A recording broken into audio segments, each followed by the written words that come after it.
It's that time again. It's the Burky and the Badger Board Game Battle Show. It's going to get wild. It's going to get wacky. It might even get a little zany. We're going to talk about board games and the board game industry. And, you know, we might talk about anything else we want to talk about. Hey! I just tweeted on the Twitter that we were like really late because of technical problems. You know what I mean? No. Hey! I just texted on Twitter that we were having technical problems. Do you know what I mean? Oh, you heard me. That's like awesome. It's like when I'm talking, you can actually hear me and we can vent online. No, you've written it down in the script. It's a technical problem. You wrote your name and it's not mine. Oh, okay. That's how that goes. Hey, it's my good friend Badger the Brave, Barry Doublet, all the way from France, and it's so good always to talk with you, my friend. Oh, yes, and you, my good friend, Sir Burky of Babblot, otherwise known as Kevin Burkhardt Smile, all the way over in cold, snowy Minnesota. I gotta tell you something about this weather, okay? I feel like I'm in a Narnia movie where it's always winter. We just got dumped on. Kabuki Kid says the camera is only locked on Barry. Oh, is it? Yeah. So she wants to see me because I'm always glad when people get to see me. Okay, there you go. Really? I've locked it onto you. Well, no, don't lock it onto me. Lock it. She wants to see you too. I know, but you know, we'll test to see if it works. Let's do the flip back and forth thingy. Well, anyway, I feel like I'm in a Narnia where it's always winter and the wicked queen is gonna freeze everybody because it's like 2 below zero today in Minnesota, and it's April. Yay! And we had sunshine, so I cut the grass.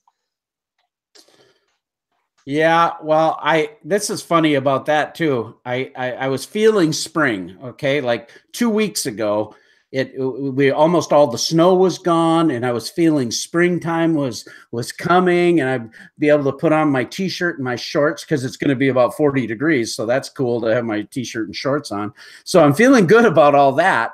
But then so I'm online and I see this yard tools, you know, these cool trimmers and a push cart and a trimmer and a hedge thing. And I thought, oh yeah, baby, I'm going to get those. So I bought those, and then it snowed 8 inches, and then it got really cold, and then it snowed another 3 inches, and then another 6 inches. And I can't use my yard tools now for a long time. Oh no. Yeah. Okay, enough ranting about the weather, but that's life in Minnesota right now. Okay. So we are having technical problems because all they can see is me and not you. Well, and the audio is fine for Barry. Is the audio fine for me? Yeah, I mean Burky. Yeah, okay, right. Oh, so Kabuki Kid, she's like our sound engineer from afar. Ah, look at this. Jesse Shaky. Listen to this. Hello from Aviano, Italia. He's in Italy with his wife and his son. And he's listening to Burky and Badger while he's in Italy. That's how much he loves us. Oh, well, he's looking at me apparently because the only thing people can see on this video is me. Well, fix it. Fix it. You're the master fixer. I can't fix anything. Google Hangout is having problems. The toolbox didn't work. So you're gonna have to put up with me. You're lovely. You're very lovely. Isn't she lovely? I mean, he lovely. I could probably do screen share like this, but then no, they can see you now. Oh boy, that's bad. It cascades backwards. Well, okay, now it's delayed too. You see my head bobbling, but my bobble is not heading. Yeah, whatever. Okay, we'll crack on because this is going to be an audio podcast anyway. Hey, it won't matter. I think we just need to find out what's been going on in Babblot. Anyway, what's been going on with you, my friend? Okay, what's been going on? Wow. I'm looking. Wrong thing. We are having technical problems. It's so distracting, isn't it? It's like hard to stay with the flow, baby. Yes. We normally like to just flow. Oh, flow with the flow. Flow so with the river. Yeah. Okay. Okay, go ahead, my friend. So I'm just getting off the Kickstarter train from Batman. Yay! Oh yeah. Which funded with a whopping $4.4 million, which is fantastic. Which means that we may see a Batman come back in future with some expansions and some more characters, because there were a lot of people disappointed that certain characters didn't pop up or weren't in the Kickstarter at all, which is a shame. But it is a massive universe, so there's always room for improvement and there's always room for expansions. And again, they didn't want to burden themselves with doing too much work. They'd already got like most of the game already laid out, and they didn't want to expand on that anymore. And tomorrow, Saturday, excuse me, I'm going to be in Paris at the Batman after party. So I'm going to be spending some of that $4.4 million. No, I'm joking. But I'm going to go to the party and play some games with the team. Yeah, sorry. I'm probably sounding nasally as well, but it's still this cold for 2 weeks now. So yeah, so Kickstarter closed down, so that's one thing out of the way for me, and I'm on Kickstarter job number 2, which is over here. Ooh. I am in the process of composing music for Chronicles of Crime, which is another Kickstarter which finished earlier this year. It's a detective game where you'll be using an app which tells the story and gives you all the clues and gives you all the information from all the suspects and the clues and the locations and things. But it's a team game where players are going to be deducing who did the crime and why they did the crime and what with. And yeah, really good from what I've played already. So I'm on music duty again with that. So that's what's been happening in Babble at my end. What about your end? That sounds awesome, Barry. Yeah, no, it's I tell you, Badger, I have been just my life has taken such a big shift, all due to a incredible, fantastical, exciting, energizing, passionate pursuit that I decided to do a year ago that most of you know about, called Game Toppers. Ooh, woohoo. What Game Toppers has done to me has ruined my life. I am so busy right now. I say that in jest, but I am working 12 to 16 hours a day, sleeping very little and working through the weekends, not getting rest. And so it actually has been getting a bit wearing on me because I've been pushing really hard since May. We are just starting doing fulfillment, and people are getting their toppers, all the standard toppers, and they're just loving them. I'm just the response from the community has been like crazy. I'm so encouraged and I'm so thankful. It's just better than I could expect. So I'm so fantastic, happy about all of it. But in any process where you do something this large, especially like myself, I'm managing most of this. It's just very difficult to manage all of it as one person. So it's just very tiring. As we go forward, I'm going to be able to hire some staff and get back to my hobby, which was board games, which I love, and not be quite as busy as I am. But other than that, that's really what consumes my life right now. I've got a couple of games I got to play, though, with my family over Easter. So that was kind of fun. Cool. Oh, That's good that it's on the roll, but with a few bumps on the way. Well, there's just always challenges, and when you manage something, you're going to experience obstacles that you need to overcome, and so there's constant problem solving. There's so many parts to this thing, and just little things that you have to deal with. But if you don't deal with them, they become big things, and so it's just an all-consuming thing. But I'm committed to it. I'm loving what's happening. I can't express my gratitude to all my backers and all the people that have been on the journey that have helped me. I couldn't be more thankful and grateful. I'm just so happy. So cool. Let's have a quick hello to all our Babbleites that are with us at the moment. We have Kabuki Kid. Hello. Hey. Econ Kelly. Sir Jubes. We have awesome. JC Shaky. And we Sir have Jobs. Sir Jobs. Not Sir Jubes. Boobs. Sir Jobs. It's Jubes. Jobs. Yeah, but it is Jubes. So Jubes. Sir Jubes? Mm-hmm. Sir Jobs. Yeah, Sir Jobs. So that's some of the Babbleites that are hanging out with us, which is nice. Hey, I had the window. I had something else I wanted to share because this was really fun. I don't know if you guys have heard about this, but Chris Whitpan, he's a friend of mine that I met last year at the Secret Cabal meetup at Gen Con. And Chris is just this funny, dry sense of humor guy, but he's so sharp, so intelligent, but just a great guy. And he started this show called Game All Night. And it has this set that's amazing. It looks like Letterman or Conan O'Brien, you know, that kind of thing. And he is bringing on different people from the hobby and industry, designers, media creators, and so forth. And he actually had me on the show the other day, Game All Night. And it isn't published yet, but Gary Pope from the Dice Tower is also helping with the production. He's his sidekick.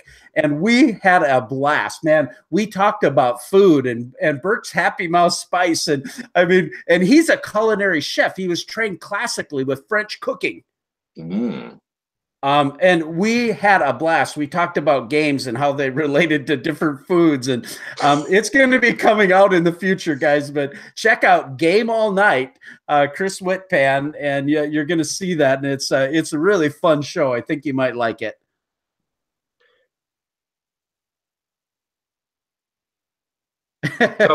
Sorry. I'm just trying to find a way. I'm just trying to find a way for you to get on screen.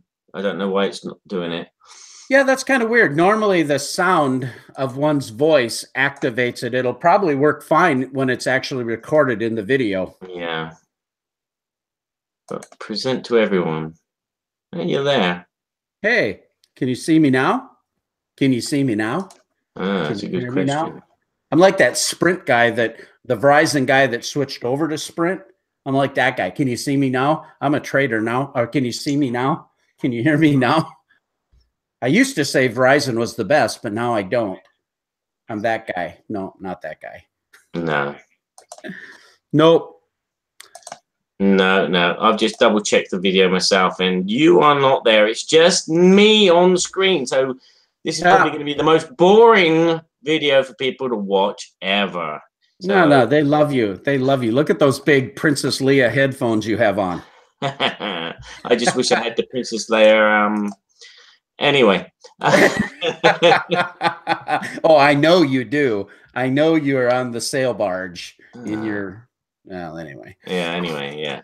Okay. Let's move on.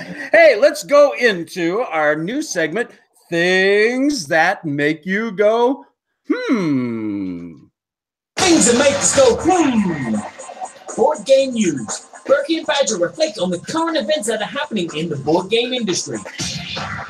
Some may be good, some may be bad, but they're all things that make us go,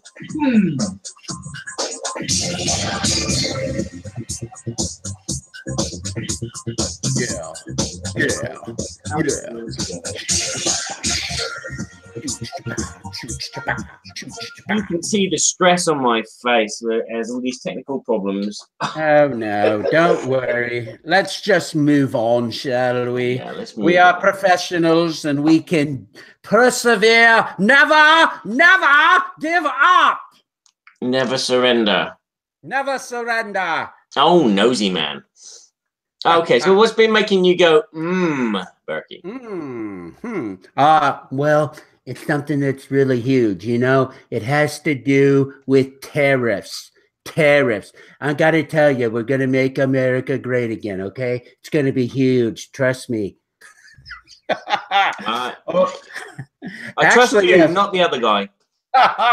Yeah, I think you share the sentiments of many.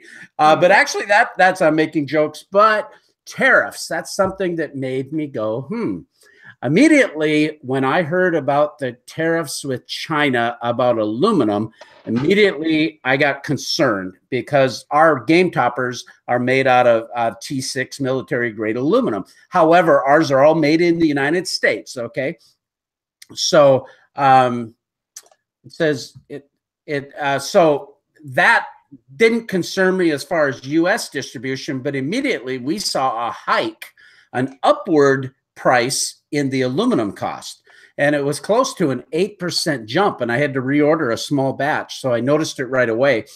And then I started seeing Stefan Berchot from Yellow Games, the CEO of North America, had made a comment about how board games are not affected by this tariff.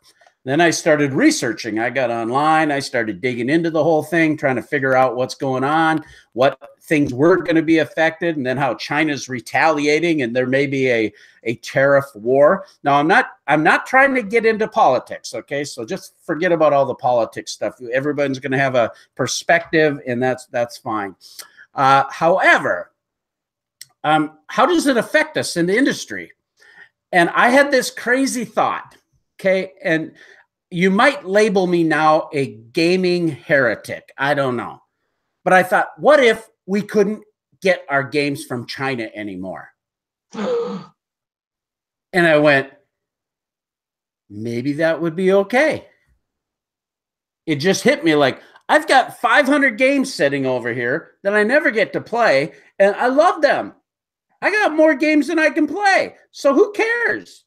Now, I know that sounds just crazy because everyone's innovating and we want to keep the industry growing and there's all new and better stuff. But I mean, it's like, I don't know, all of a sudden it didn't bother me as much as when the first initial reaction, oh, what if this affects our games? Mm-hmm. I don't know. That's what it made me go, Yeah.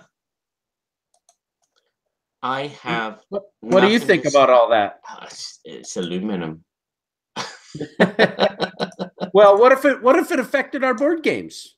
Everything affects our board games. You're in France. You don't care. Everything affects our board games. I mean, you know,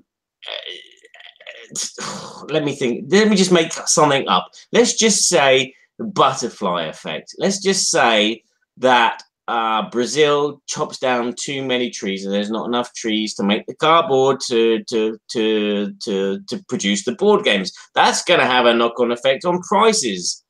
Everything's going to affect board gaming.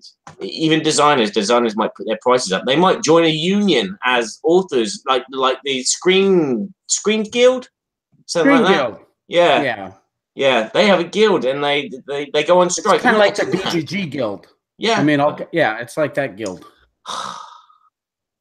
Deary me. Okay. Well, beans, you don't have much to talk about that. So what is making you go, I can't remember now. I got to switch screens because people can't see you, so I have to do a screen share. Forget about it. Just go for it, brother. No, but I can't pick my nose without someone looking. Normally, I can wait until you talk, and then I can pick my nose, and nobody would notice this little box down the bottom. But there's no little box. Too much information, Barry. Too much information. Okay, let's go to the screen share. This made me go, let's go big screen. Can you see this? My Little Scythe. Yes, on Board Game Geek, someone has produced a kiddie version of Scythe. Oh, yeah, I heard about this. Yeah, and I don't know what to make of it. I don't know. Is it copyright? Is it... Can you name it that? Did Jamie Stegmaier give them the right to put like My Little Pony in his game with gems and pink castle in the middle? I don't know what to make of it. Is this the future of board gaming? Are we going to see like this kind of thing pop up everywhere? Are we going to see like My Little Carcassonne and My Little Zaya, Legends of a Drift system done for kids, but with sweeties or whatever? I just don't know what to make of it. It's one of those things which made me go.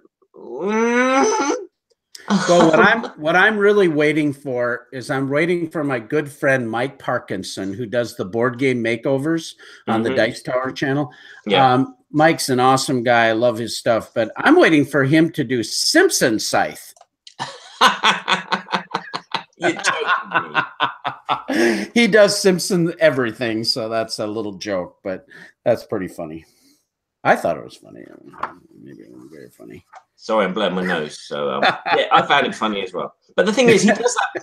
He does that for his family. So I don't see that as breaking any kind of copyright. No, because yeah. It's like you buy a game and you can change the rules if you want, and that's not breaking copyright.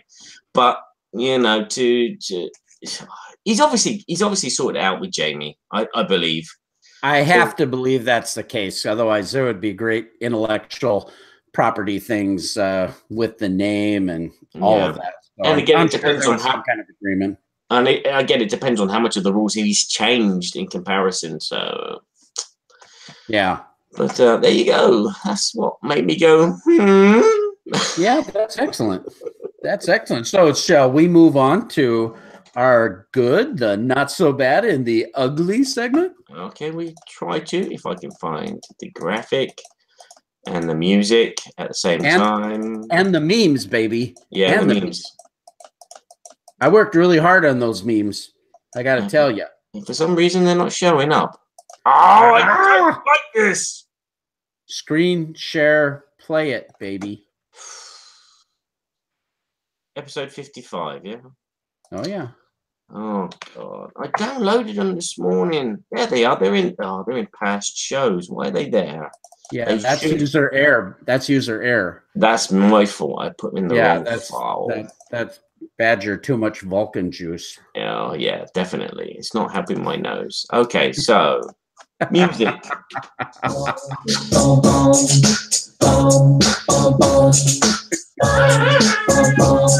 one of them.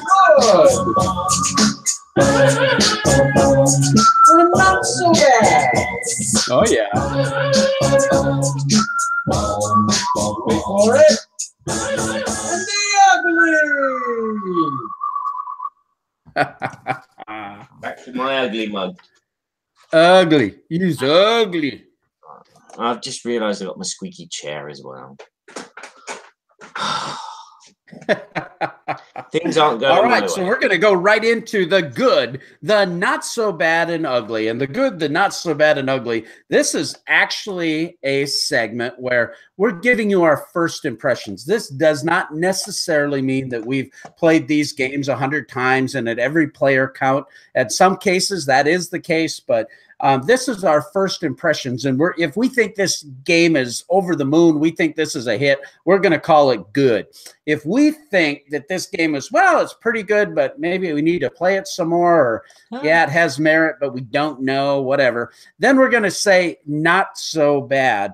But if we hate this game, it makes us want to throw up when we look at the cover. I mean, we just want to throw up in the box. That's what we want to do. Then we're going to just say it's ugly, and we're going to go ugly. Even if we haven't played it more than once, we're going to go ugly. Now, we don't do that very often, so it's got to be really ugly. Okay. Really, really ugly. Very, very ugly. Okay. All right. Do you want to start, seeing as people can see you on the screen share? There, I can do that. Well, my first game, this is a game that has to do with beautiful colors everywhere. Happy colors on little squares. Now, they're all over the place, and you get to get sets of these pretty colored squares, and they have like a tiling mosaic feel to them. Oh, dearie me. And you get all kinds of points when you place these little mosaic tiles in their spot that they go.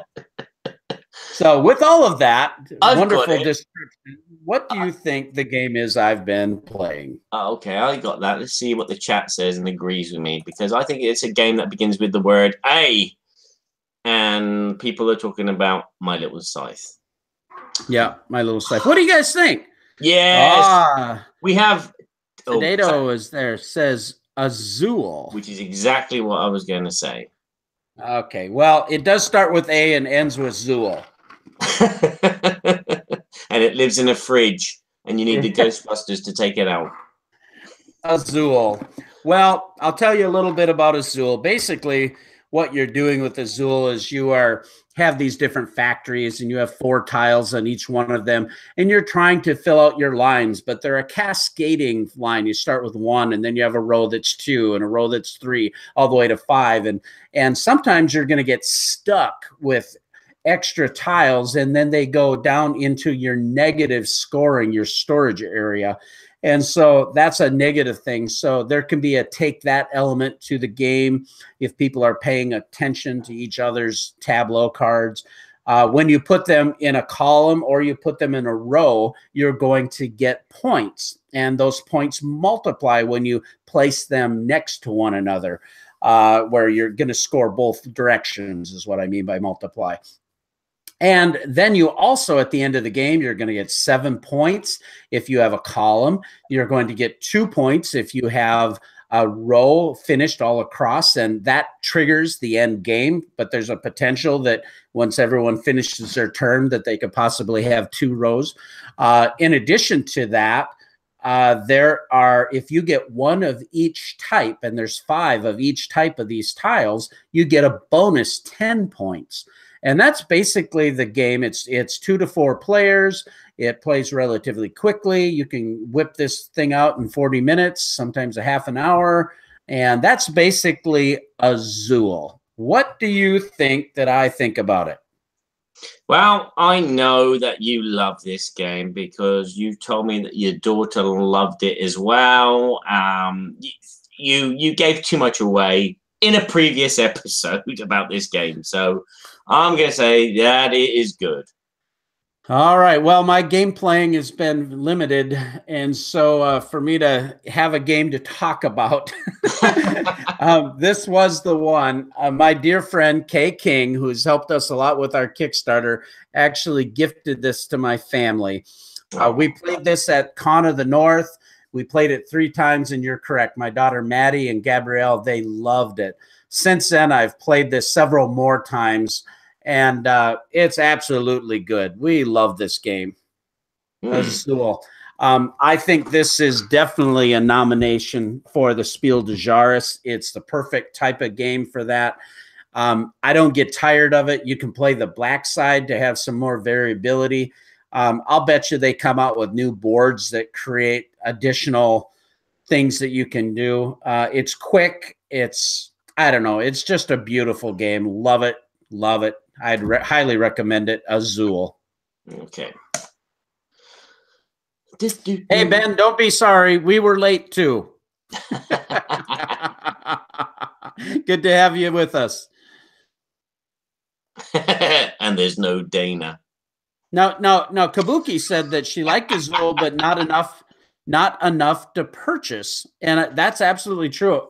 When we were at last episode, when we were at the Miniature Market Superstore opening with Robert Oren on our show, that day I asked Steve, I said, the owner, I said, could you just go grab me a copy of Azul? And he said, we sold 680 of them overnight.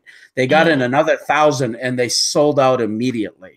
So they're not, I think a lot of the retail stores will probably have some in stock now, but these are going fast. This is a hot game. Yeah, sounds it. It's going to probably obliterate Dragon Castle, unfortunately. But well, I hear really great things about that. But yeah, that's another story. Yeah, that's another story. Anyway. All right. What's your good, not so bad, or ugly? Okay, right. What's my good, bad, and ugly? Did you put the memes up? We got to go through the memes. Oh, I'm going to have to edit the podcast and chop bits out and put bits there. Oh, you're... Okay, right. So, haven't put the memes up. This is so pants. The bloody Google Hangout not working properly. Okay, right. So I go screen share. I have to do like that. I'm gonna have to shut you down there. Okay, so for the good, I'm gonna have to zoom in because yeah, zoom it in. I'm trying to make it bigger. Make it bigger. All right, for the good. So we've got a chess set. I wonder why we have a chess set, Badger. For a micro game, I don't know. Yeah, it's because of some kind of conversation we had the other day where you really wanted to make chess a micro game, as is our topic today. See what I did there? Yeah. That was all for you, brother. Okay. I wouldn't have a Star Wars one though. That's for sure. It would not be a Star Wars micro game chess. Okay, I want you to do the voices on this because you're seeing a Star Wars chess set, and we've got Yoda, and we have Emperor Palpatine or the Darth Lord Sidious. Mm-hmm. Excuse my nose. That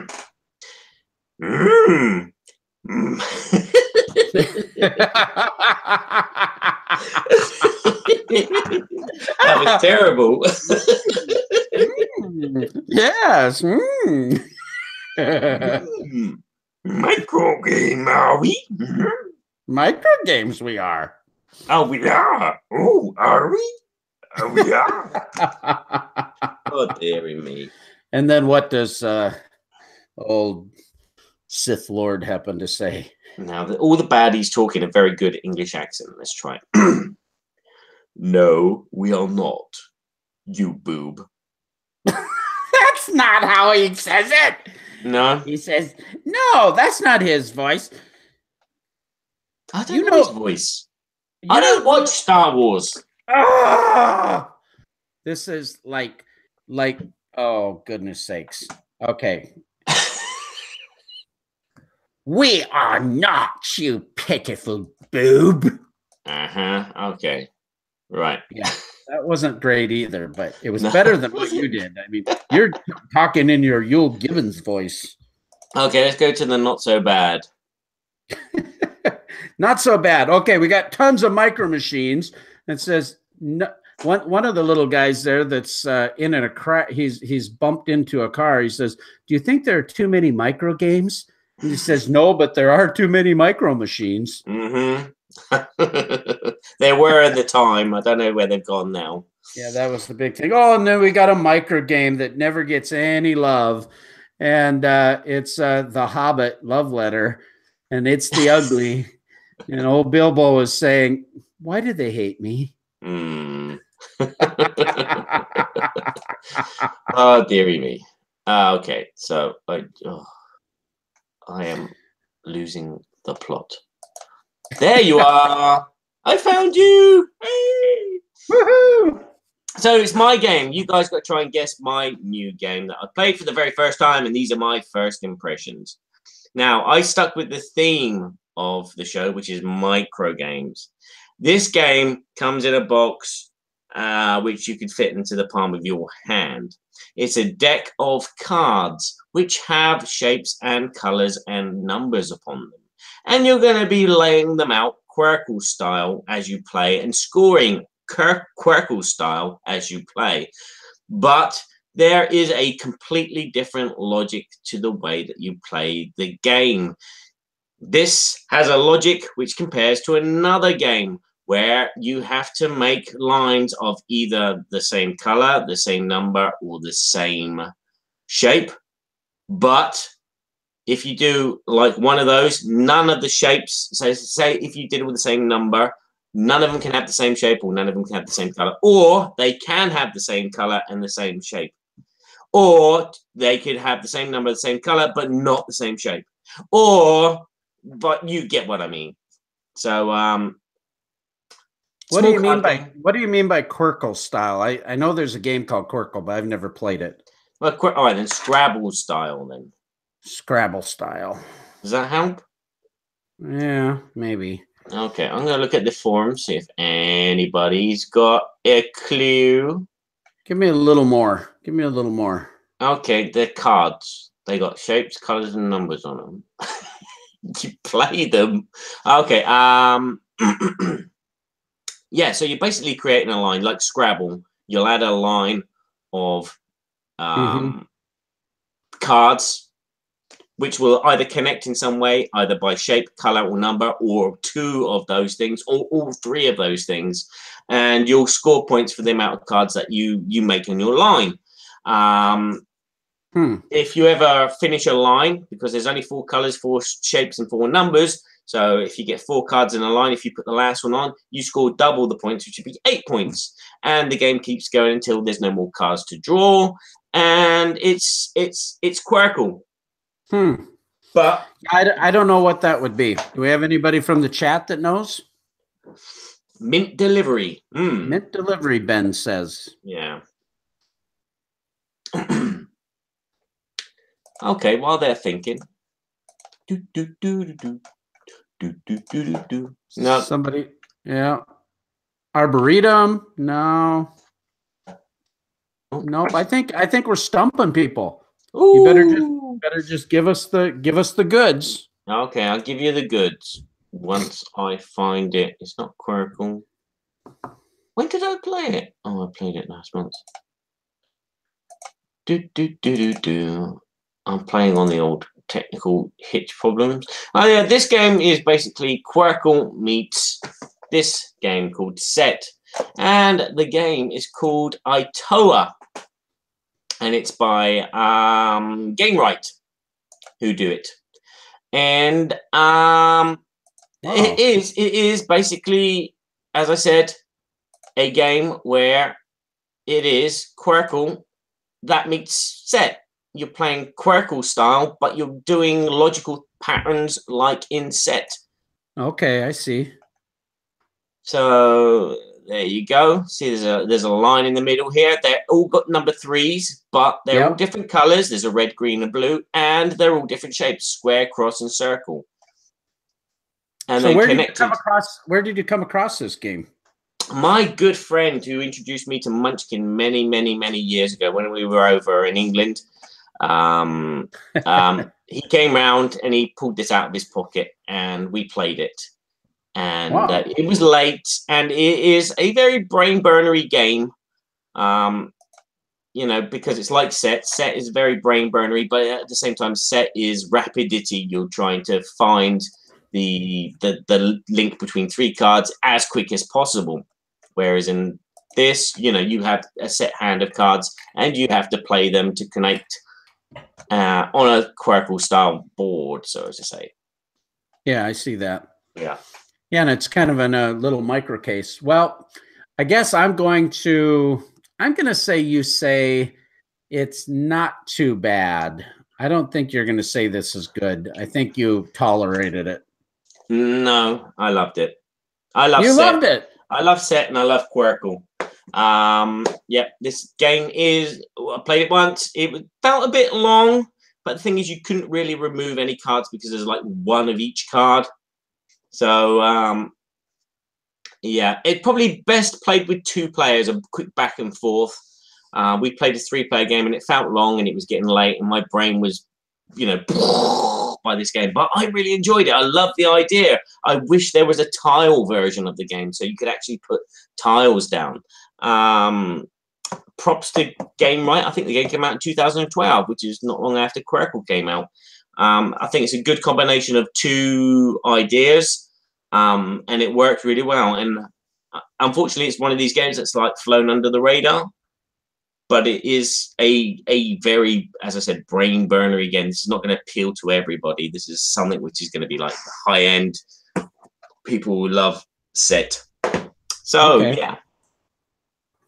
Yeah, I haven't heard of it. That's very interesting. All right. Well, I have another game that I've been playing. In this game, this is tile laying again. I'm not sure why I'm talking about all these tile games, but it has tiles. And I would say that these are not dissimilar to another very, very popular game that I won't mention because that'll give it away too easy.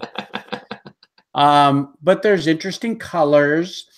Interesting things that get you points in this game, but it's unique how you actually get to choose between these tiles, and you're going to get a set of 3 of them. And when you get 3 of them, you're actually going to be able to bid on these, but you also are able to partially protect them and axe one of them. And that's my quick overview of the game that I've been playing. Now, tell me what you think. Do you know what it is? Okay, tiles. And when you get 3 the same, you can bid for them. There's small square tiles. Mm-hmm. I see the chat has jumped in. Okay, I am not looking at the chat because I'm looking at you on my screen share. Woo! Yeah, baby. Oh, yeah. Because otherwise nobody can see you and your spoils of war. Okay. Tiles, collecting 3s. It's not ringing any bells with me. I've seen quite a few tile games recently. Are you making a landscape with these tiles, or are you just collecting them? You're making a little thingy, yeah. You're making a little thingy. You can't be more precise than that. Little thingy. I like the way a that diorama sounds.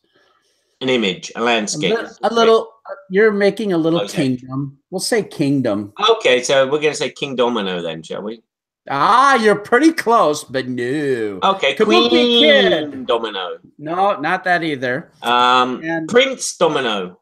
No, but Princess Domino is coming out, and My Little Princess Domino. No, Kabuki Kid has it right. It's absolutely Isle of Skye. Oh, yes, I played that.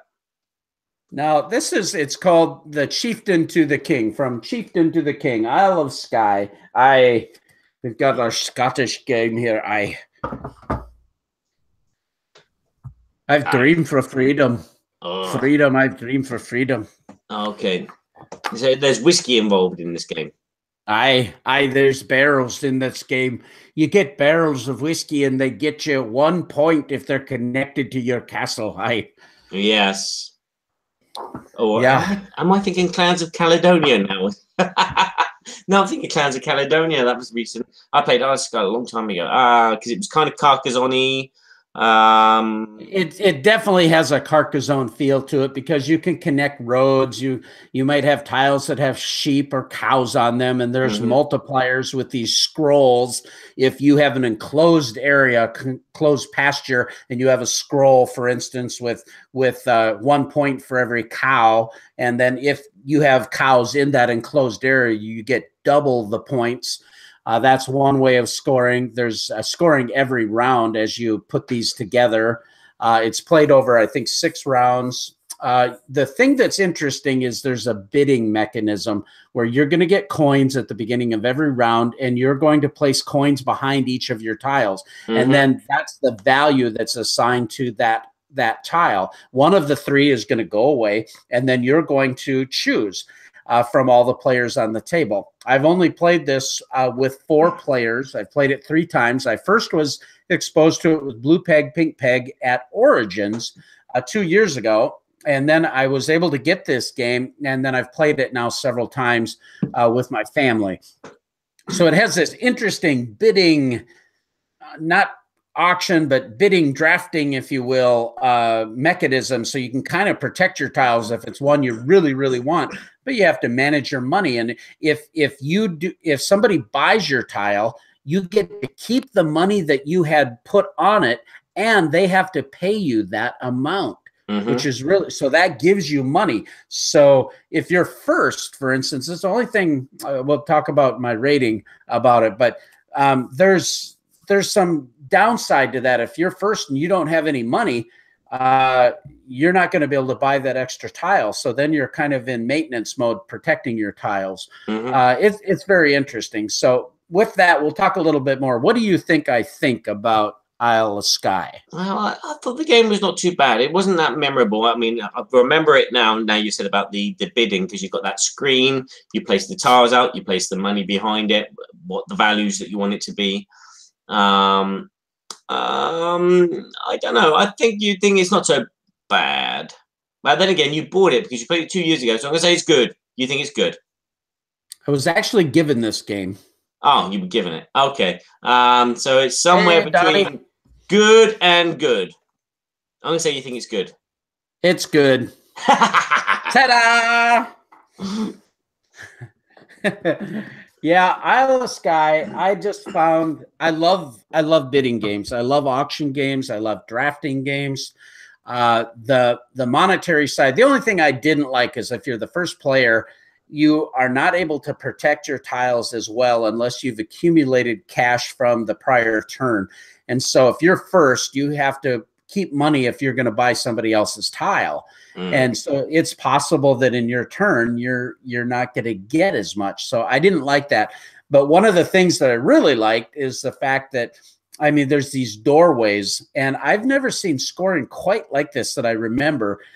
You have your A, B, C, D, and E, I believe, scoring.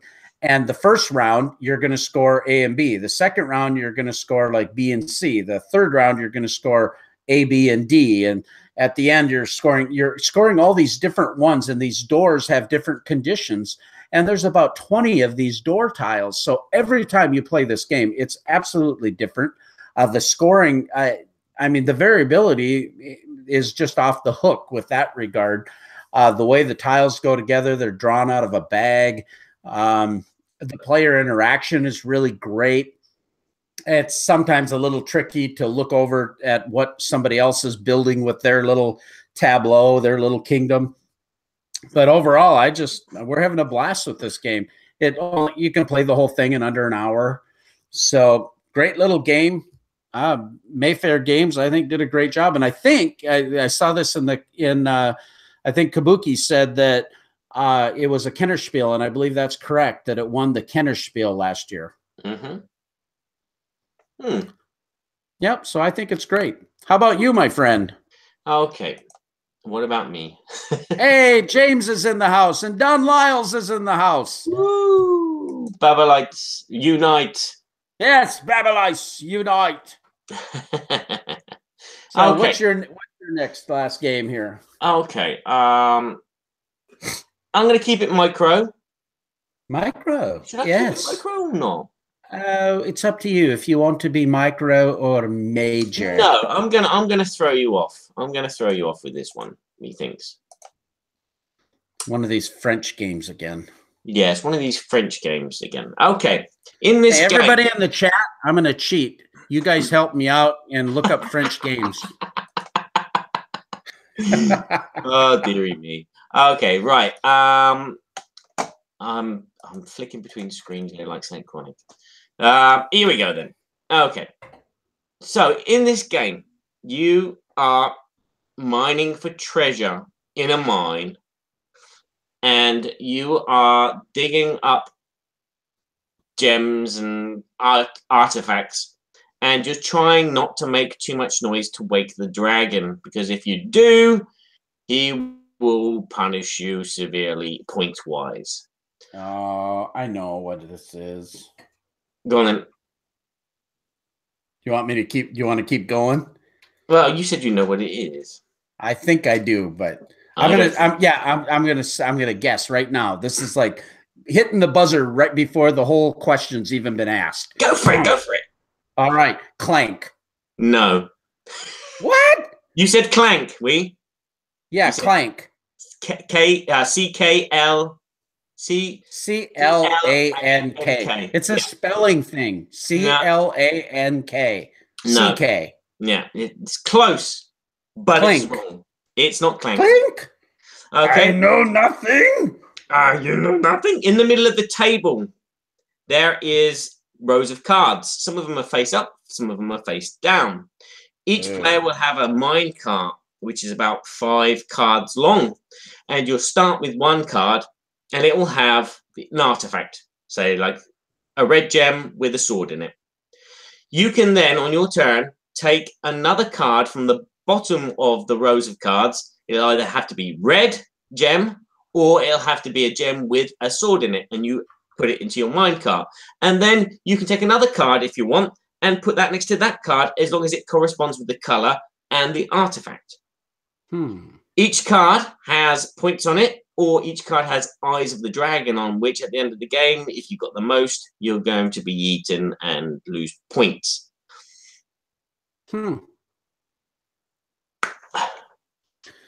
Wow. Now I'm totally stumped on that one. You're right. Okay, chat, help me out. They're all saying Clank.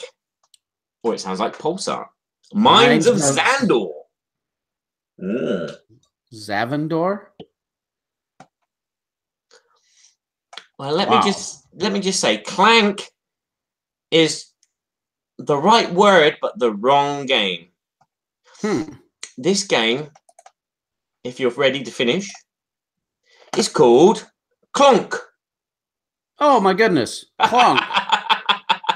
C-L-O-N-K. That's what I meant. That's Clonk. what I meant. I've been slurring my words. Yeah. Okay. It's a game where dwarves are hoarding money. As you can see, it looks like it's only in French at the moment. And as I said, there's cards, and you're trying to fill up your mine cart full of treasures, which have got the most points on it. You also have some secret objectives. One is visible to everybody, and one of it is not. So it might be you collecting pink gemmed items, or you might be collecting goblets. And as I said, on your turn, you're going to be removing a card and adding it to your minecart. Or if there's space in someone else's minecart, you can give a card to another player if it unlocks something that you want underneath it. This is a very tactile, kind of like solitaire game, where you're taking cards off of the rows and placing it onto others. And as I said, once the cards run out, players will count up how many points they got, and they will also count out how many dragon eyes they got, because that is a penalty at the end of the game. Oh. So, there you go. That's Clonk. Clonk. The artwork looks really good on it. Yeah, it's nice. Okay, well, I'm gonna say you say it's good. Yeah, I think you'll be right there. It is good. It was quite an enjoyable kind of family-like game, where it's just, corresponding the colors and the image, but also looking at the icons to see if it's worth treasure or it's got dragon's eyes on it at the end. The icons are very hard to see. Unfortunately, they should have been clearer and colored maybe, so you can see that it was the dragon's eye and not money, because when you're looking across the table at a distance and you're seeing rows of cards, it's a bit hard to distinguish. There's a nice little take that to it. There's, as I said, you can like dump something into someone else's cart if they haven't filled their cart up. Also, you have the chance, if you can't find any cards which correspond, depending on where you fill, how far you fill up your cart, will give you some bonuses. So you might get a bonus card that you can use, like a bomb, which will destroy a card in the middle. It played pretty well. Yeah, I liked it. I liked it a lot. How long did it take? What's the play length? Ooh, well, we were playing with kids, so it was longer than it should have been, because the kids was explaining the rules, and the rules they explained were wrong, so we had to rewind and go through the rule book. But I reckon that this game would take about 30 minutes with players that knew what they were doing. Okay. Yeah, that looked good. Good. Is that who's the manufacturer of that again? I saw it. Hutch on the bottom. It's Hutch, isn't it? Oh. They work with Madigo a lot, don't they? I know I've seen the logo before, but I don't know, probably. But yeah, Hutch. H-U-C-H apostrophe thingy apostrophe, not apostrophe. Yeah, we like thingies. Oh, my poor brain. My nose is clogging up my brain. I apologize. Excuse me. Hutch! Exclamation point. Exclamation mark. That's the one, yeah. Well, before we move on to our next segment, the Knights of Babblot, we just want to give a quick shout out to our sponsors. We've been so fortunate. Badger and I have had friendship with the Arcane Wonders and with Academy Games, and we just want to give a little shout out to both of them. Arcane Wonders has been with us from the very start, and as many of you know, I've helped with some of their key successful games, Sheriff of Nottingham, and being the king on Royals, and then recently on Spoils of War. These are fantastic games that I was fortunate enough to be a part of and be able to give demos of this game in costume at so many conventions. And so in this process, I've gotten to know the owners and the production people that are all a part of this show. And we are going to, in the future, are actually going to be having Tony Galati, the sales manager from Arcane Wonders, on our show on the 30th of April. And so that's very exciting to be able to talk to them about some of the new releases, because one of the things that Arcane Wonders has done is they have developed a relationship with Tom Vassell of the Dice Tower, and they have created the Dice Tower Essential line of games. And they've had some hits. I mean, Sheriff of Nottingham, Onitama, huge hit, Royals, Speechless. They've had some fantastic games, but they have a couple new games coming out. And one of their big releases is a game called Senshi. And I'm just going to read you real quickly the released announcement. So you are Senshi, a warrior monk studying diligently at the temple under the tutelage of the current master. You and your fellow students train vigorously every day to improve your mind and body, but your master is ailing, and only one Senshi will become the next master. To prove your worth, you must develop the attribute strength, agility, wisdom, and honor.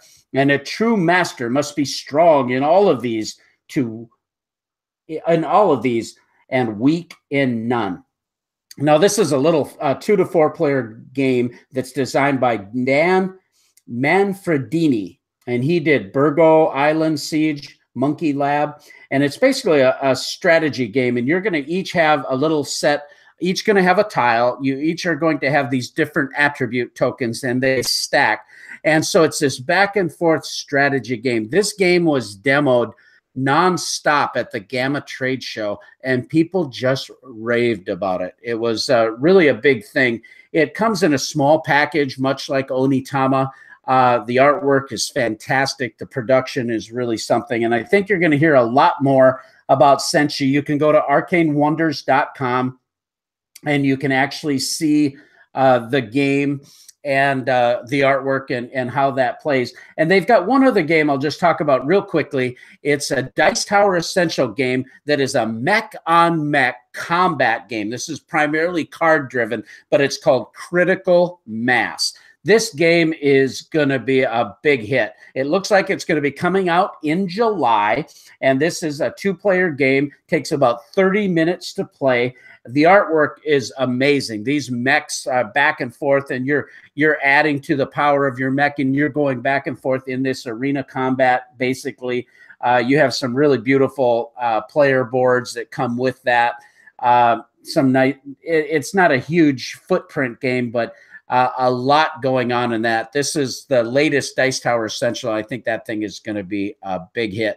And after we get done with our Knights of Babblot segment, we're going to talk about our other sponsor, Academy Games. But we want to just give a great shout out. Thank you guys so much for sponsoring our show, and it helps pay our costs of our web hosting, which we recently have upgraded to be on Libsyn now, and getting a lot more traction with getting our show notes and all the different things there.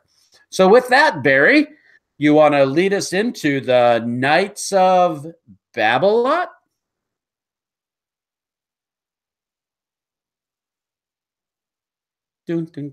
I can't hear you. Sorry, I muted because I was coughing, wheezing, blowing my nose, and all kinds of stuff like that. Nice work, buddy. Yeah, I know. This is the good thing about being live, I think, maybe, is just... Yeah, go with the flow. Go with the flow. Imagine, I've got so much editing. Imagine all the flowing people. And nothing's flowing but your nose, right? No, nothing's flowing but my nose. Yeah, Ben, that's right. We went to Libsyn. We're big time now, baby. Yeah. Big time. Big fish in a small pond. Big time. Welcome to the kingdom of Babylon. In the castle of Babylon sits Burky and Badger, and they will be looking at a game that they have both played, and they will be seeing whether or not it is worthy of entering the kingdom of Babylon.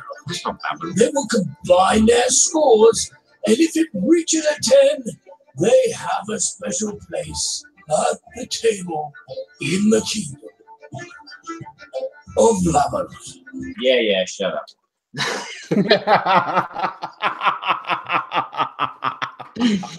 Okay.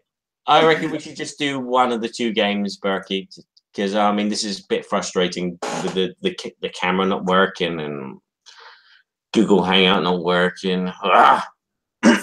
Let's do the two, but let's just do them really quick. How's that?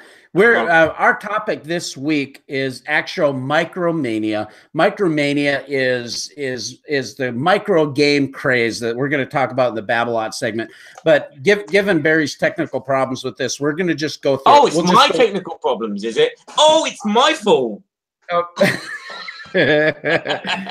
Of course it is. Of course it is. Go on. Crickets. About nose blowing. Okay, this is what we're going to do.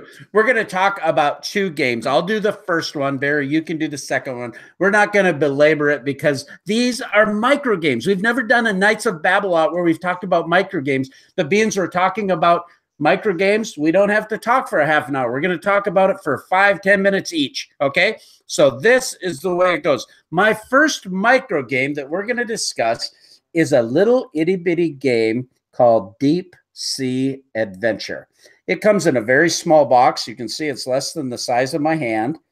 Okay, Deep Sea Adventure comes from Oink Games. This is a game that comes out of Japan. And it has some little bitty tokens here that go in there. You can see probably on the screen. And then a whole box of just basically little chits. And they just fell on my keyboard. Isn't that exciting? Okay. Oh, no. Oh, no, no, no. This isn't happening. Oh. Hello, everybody. We are totally technically poopied. Poopied? Why? Oh, there he is.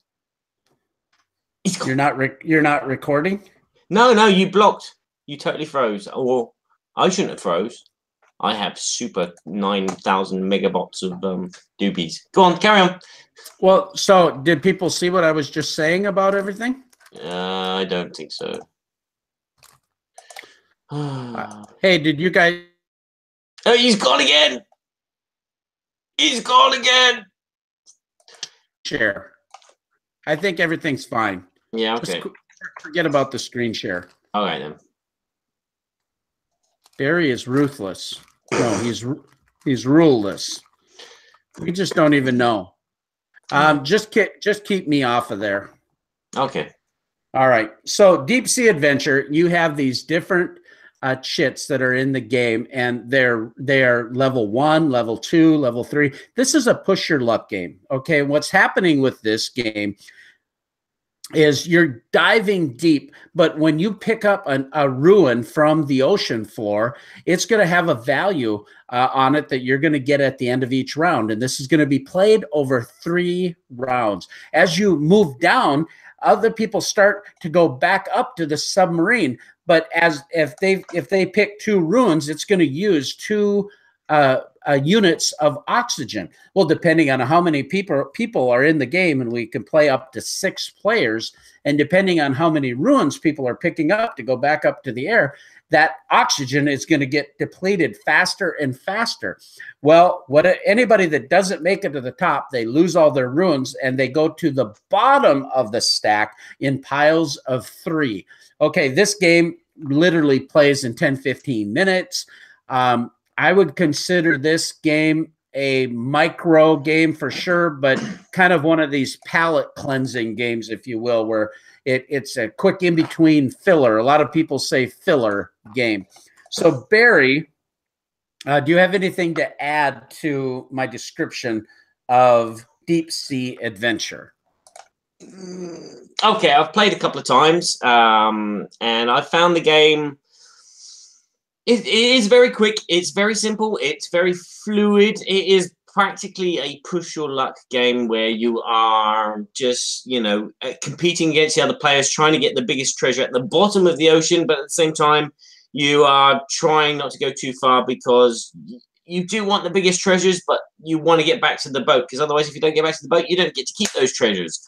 And it is a real kind of like you have to measure how the other players play. And again, I think it's very mathematical. I think there's a mathematical kind of equation on how to play this game and win every time, because the people that I've played against, there's one player that just kicks everybody's butts, so to say. That they are so good at it. They know how to gauge the other players, and you know, it's their thing. They've really got a good handle on, you know, the math behind getting back, and how much weight they should be carrying and what treasure they want. And, you know, they kind of like, also I think some of them score in their head, because you know, each the 3 tiers, they have different amounts of treasure, don't they? Like the top tier is values of 1 to 3. Very little. Yeah. And then as you get down, you could have up to 15. And what's amazing about that is there's a lot of strategy, and it's much different at different player counts. So as you play this game with a 2-player game versus a 6-player game or a 4-player game, it's a little bit group dependent, because some people, they're just, I'm going all the way to the bottom. Well, you know, they're not going to get there. So you got to get up quick and get what you can get while you can get it. If you have other people that are more conservative and everybody's just grabbing one thing and going to the top, you have to follow suit. You have to gauge that. So the strategy actually becomes variable depending on your group. I find that actually really refreshing. What I love about this game, though, is it's so small. You just throw this in your backpack, and my wife and I played it at the airport while we were waiting.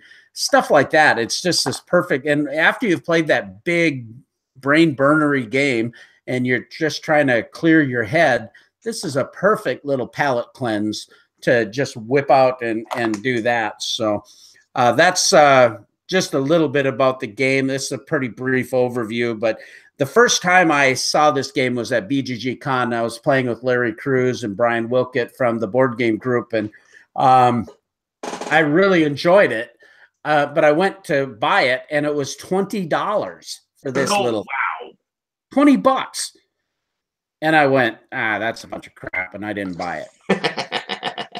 And but then I kept kind of wanting to get it, and I ended up picking it up on a sale for $14, and then I was able to, you know, splurge for it. But there's not much in here, and but overall, for the fun, I really did. I think it's worth it. So let's go into our rating. Barry, could you let us know about the rating system of the Knights of Babblot? Okay. We both give it a score from 1 to 5, and then we add the score together to find out where it deserves to be in the Kingdom of Babblot. So if we give it a 5, it means it's an absolute love game. It's a must own. This is a game that you want to play whenever possible. If it's a 4, it's very good. You want it in your collection, and you're quite happy to play it whenever it hits the table. A 3 is a good game. You'll play it occasionally, but, you know, it's not essentially an own game. Or maybe it is an essential own game, but, you know, just an occasional one. 2 is a game with problems. It's not excited to play it, or you wouldn't even want to own it. And a 1, what do you think?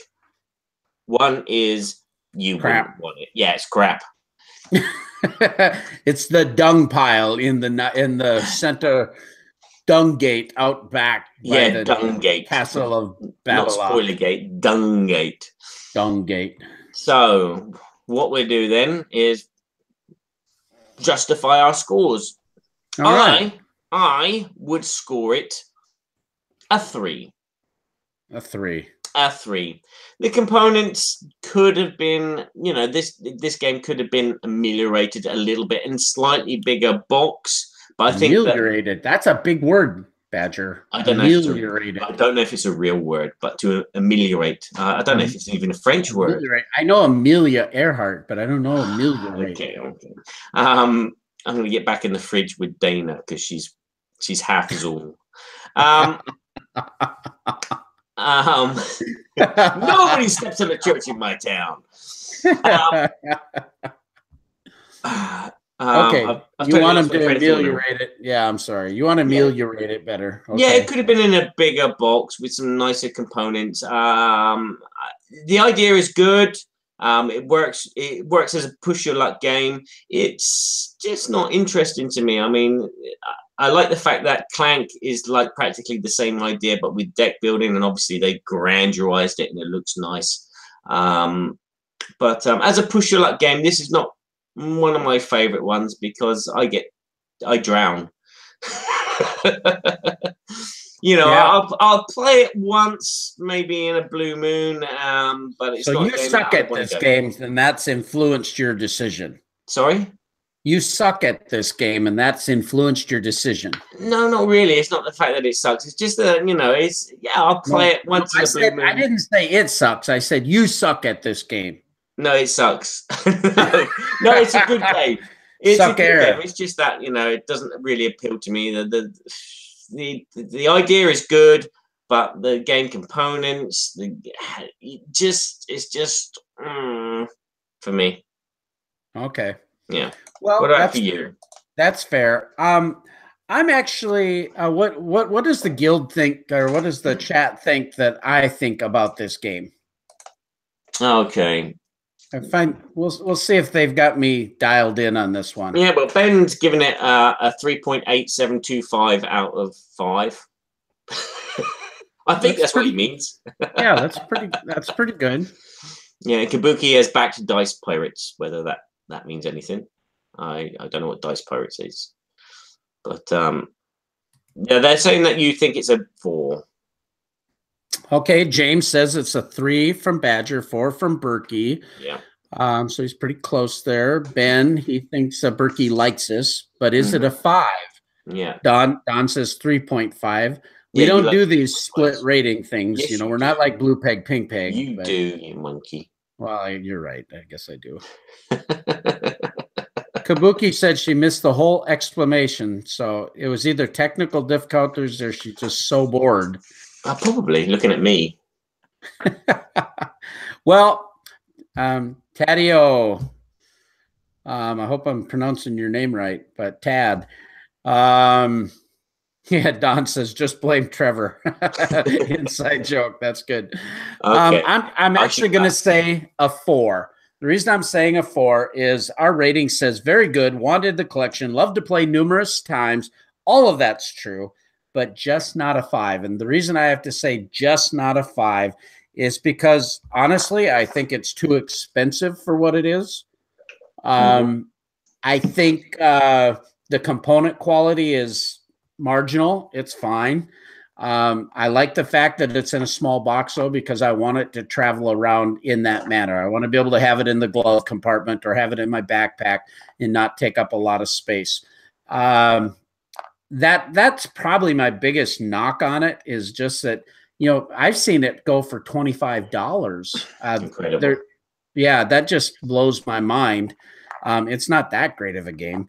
But for what it is, I think it's pretty good. And I'm glad I have it, and I take it with me. And this is a game I can teach anyone. Kids can play it. You know, it's good. So I'm going to give it a 4. That's going to give it a combined score of 7. Yay! And 7 means, if you can see my screen, which you can because I'm screen sharing, it's inside the marketplace of Babblot. So there are some vendors probably selling it at a bit higher price than what it should be sold. Those nasty vendors. We're going to have to find out what their names are and get them on the show. Yeah, didn't quite make it to the Royal Garden and didn't make it to the Royal Ball and definitely didn't make it around the round table. We have yet to get a game into the Knights of the Round Table and Babblot.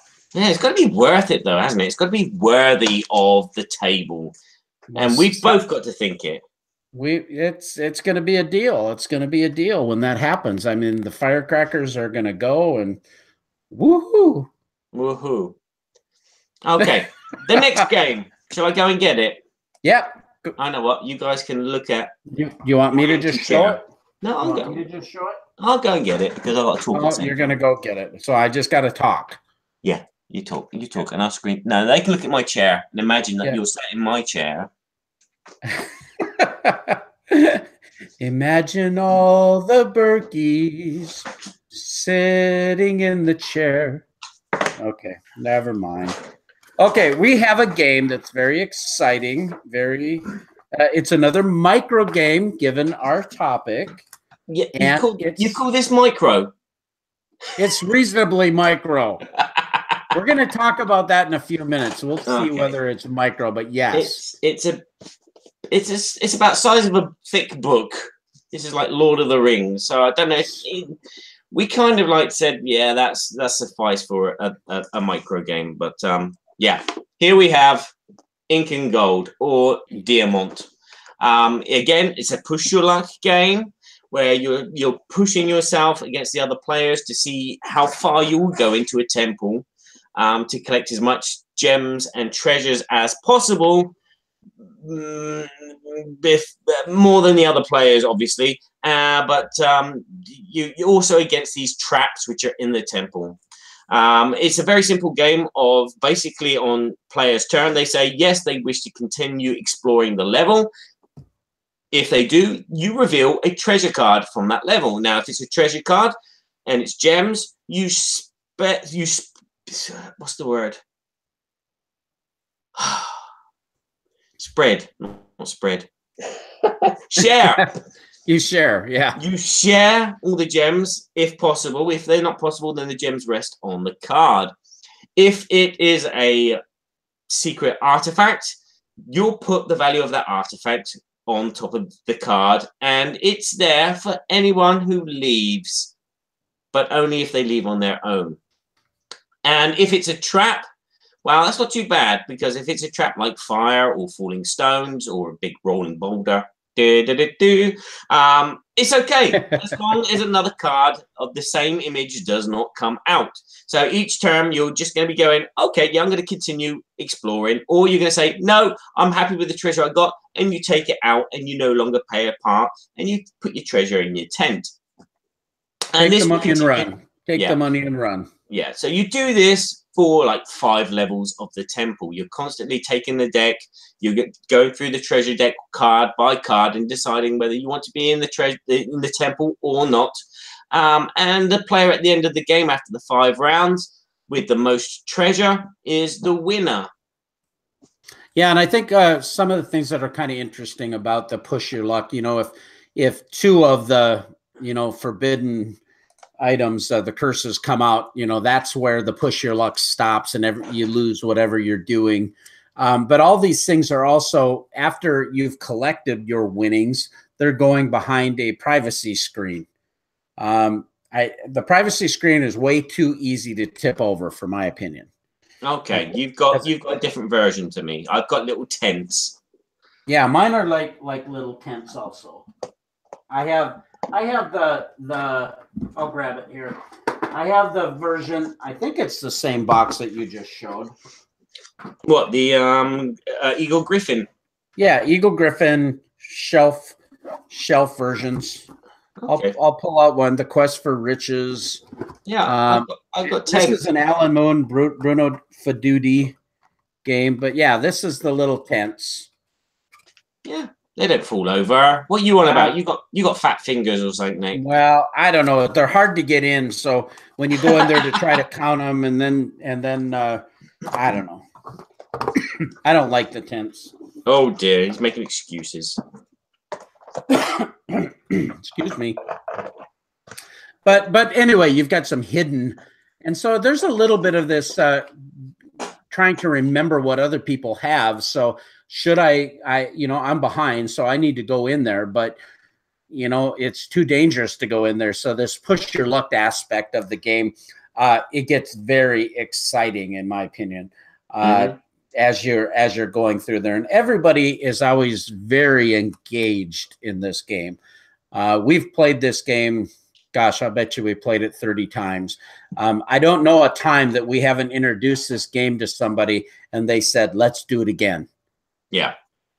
You know, because it's that little 10, 15 minute, you know, type of excursion that everybody, and you can teach it so quickly. I mean, so in my mind, it's a relatively small box and it's a quick filler type of game. So I think it fits within that micro category that we've talked about. But that's basically all I have to say. I think we can probably go into the rating of this game unless you have another thought on it, Barry. Okay, I'll do it with my rating. This game hasn't gone down always well with the groups that I've taught it to for some strange reason. The idea for me and the premise is great. I love the idea. It's simple, push your luck, and it's a simple case of, you know, judging what the other players are doing. And unlike Deep Sea Adventure, you're kind of like in the same boat. In Deep Sea Adventure, you're at different levels. There might be because you roll a dice to move. That's the thing I don't like. You decide that determines how far down you can go, and if you roll low, that is annoying. Although you're at the top, but you're just taking the 1s and 2 treasures, and then maybe going back to the boat safely. Whereas in this, you're in it together. And as you said, the thing you have to remember is, you know, how much treasure did they win on the last round, and should I push myself that bit further? The art is nice and delightful. The thing I don't like is the cards. From a production value. To have 2 cards and then go, okay, right, I'm staying in the temple or I'm leaving the temple. It should have been a token or something, you know, a big hand size token that you can put in your hand and then you reveal like that. Because these cards get damaged quite easy, I found, and you know, shuffling 2 cards so people don't know what you're going to do is a bit stupid. Whereas having a token in your hand, I think, is a lot more sufficeable. The gameplay, I love the gameplay. I love it especially when you play with 8 players. It is so much fun. You know, the first round is a bit because people are just trying to grasp the concept of the game. But after a while, they see that, you know, if they stayed a couple more rounds, they would have had a bit more money. But they're happy to have that money, and they're going to push their luck the next time. 5 rounds is perfect. It's never too long. There have been, again, some games where the luck of the deck has been abysmal. You know, after like the 4th card, everybody's chased out by the mummy or crushed by the rock falls. So nobody's got any treasure at the end of the game scoring. But this is a game that I love. I still own it. It's definitely a 4 for me, not quite a 5, because, as I said, there's those problems. And again, it's not something I want to play all the time. The theme is good. The idea is good. The way it works is good. The gems are nice, but the little problems with players and little problems with the as I said, the 2 cards that you have each player. Yeah, that's I'm going to do the exact same thing. I'm going to give it a 4, and that's exactly how I feel about it. I think I would like to have seen us have a really nice player coin that maybe would have had both. You know, I love the little guy with the torch on that. You know, they're running out of there, but I would have liked to have something a little more tactile than just 2 cards. And I don't know, they're fine. I think the thing that I like so much about the game is that whenever we bring it out, people enjoy it. I've never had a bad experience with the game, and we've literally brought it out whenever we're introducing people to some quick, fun games, party style, small footprint, can be played on a mini game topper. See what I did there? It's perfect. So I love it from that standpoint. I like Eagle Griffin's little box line of games there. They're bookshelf games. But I think they could have done a better job with production. Like I said, I don't like those little player tents. I don't like them. It's hard to get in there and figure that out. But the little black tokens and the gold tokens are fine. So I just think it's a great game. I love push your luck games, and I think it deserves a 4. But sometimes with these kind of games, you play them so much, after a while, they're always exciting for new people. But after you've played them a bunch, it's like, okay, I'm just tired of playing code names. Yeah, it's such a great game. I like it, but I'm tired of playing it because I've played it so much. And I think that's where some of these can kind of wear their welcome a little. And that's ink and gold for me. I'll play it anytime someone wants to play it. I'm sure it'll be fun, but it's not one like I itch to play. So that's why I have to give it a 4. So we're going to have a combined score of 8. Yay. Not bad. Not bad. Yeah, which means that it is in the royal gardens of Babblot, probably with all the ladies, and next to the fountain, probably. Yes. What was I going to say? Oh, chat. There it is. Okay. I like Rick's chat. He said every game should ideally be played on a topper. Well, yeah. Now, Ben says that does my impressions are my impressions and ratings affected by other gamers at the table? They kind of are, but at the same time, you know, when you do a review, you kind of have to look past that at the base of the actual mechanics of the game and what the game is trying to imply and how the game is going to roll and how it fits with the theme and everything. Again, you know. If you're not having a good time because your friends are not having a good time, that does have, you know, a personal effect on you, but it doesn't detract from the logical side of it. It's like this game. As I said, I've played it a few times and it's gone down really badly because people just don't get it or they're not having fun. But it doesn't affect what I think about the game. It's how I feel about the game, but this isn't how I think about the game. Yeah, that's exactly how I feel about it. I think it's a great game. It's like Uno. To get a rating of an 8, I think that's a really good thing. So why don't we move right along and we'll move into our first, before we move into the Babble Talk, let's talk. I forget. Let's make sure that we talk about our other sponsor, Academy Games. Academy Games just had a very successful Kickstarter of this amazing game called Agents of Mayhem, Pride of Babylon. And Pride of Babylon, this was from the video property from Volition and Deep Silver Games. I mean, this is a big time property. And they actually had a game design that had 3D levels that was a game that was based on the combat conflict in Fallujah. Say that 3 times real fast. But because this game fit that whole theme, they rethemed their game to fit with the Agents of Mayhem. I saw the playthroughs of these games. I actually saw the actual production copy for their prototype at Gamma. This thing is awesome. This is 3 to 4 stories high, and the line of sight mechanism is fantastic. The immersion of the actual theme of the game and the characters was really something. And that game is now still available for the late pledge or the pre-order, and that's at academygames.com. You can go to their Kickstarter. And of course, Academy Games, you know, they've just done some fantastic games, you know, like Vikings 878 is fantastic. You know, their series of 1775 and 1754, Freedom, the Underground Railroad, Mare Nostrum, which is one of my all-time favorite games. Thief is another one that they've done. I mean, they have a whole line with their Storm of Steel and some of their other military games, and they're always knocking it out of the park. These are just flat out fantastic, well-produced, they're just fantastic games. Can't say enough about Academy Games. Again, thank you for their support. But check out Pride of Babylon, Agents of Mayhem, now available from academygames.com.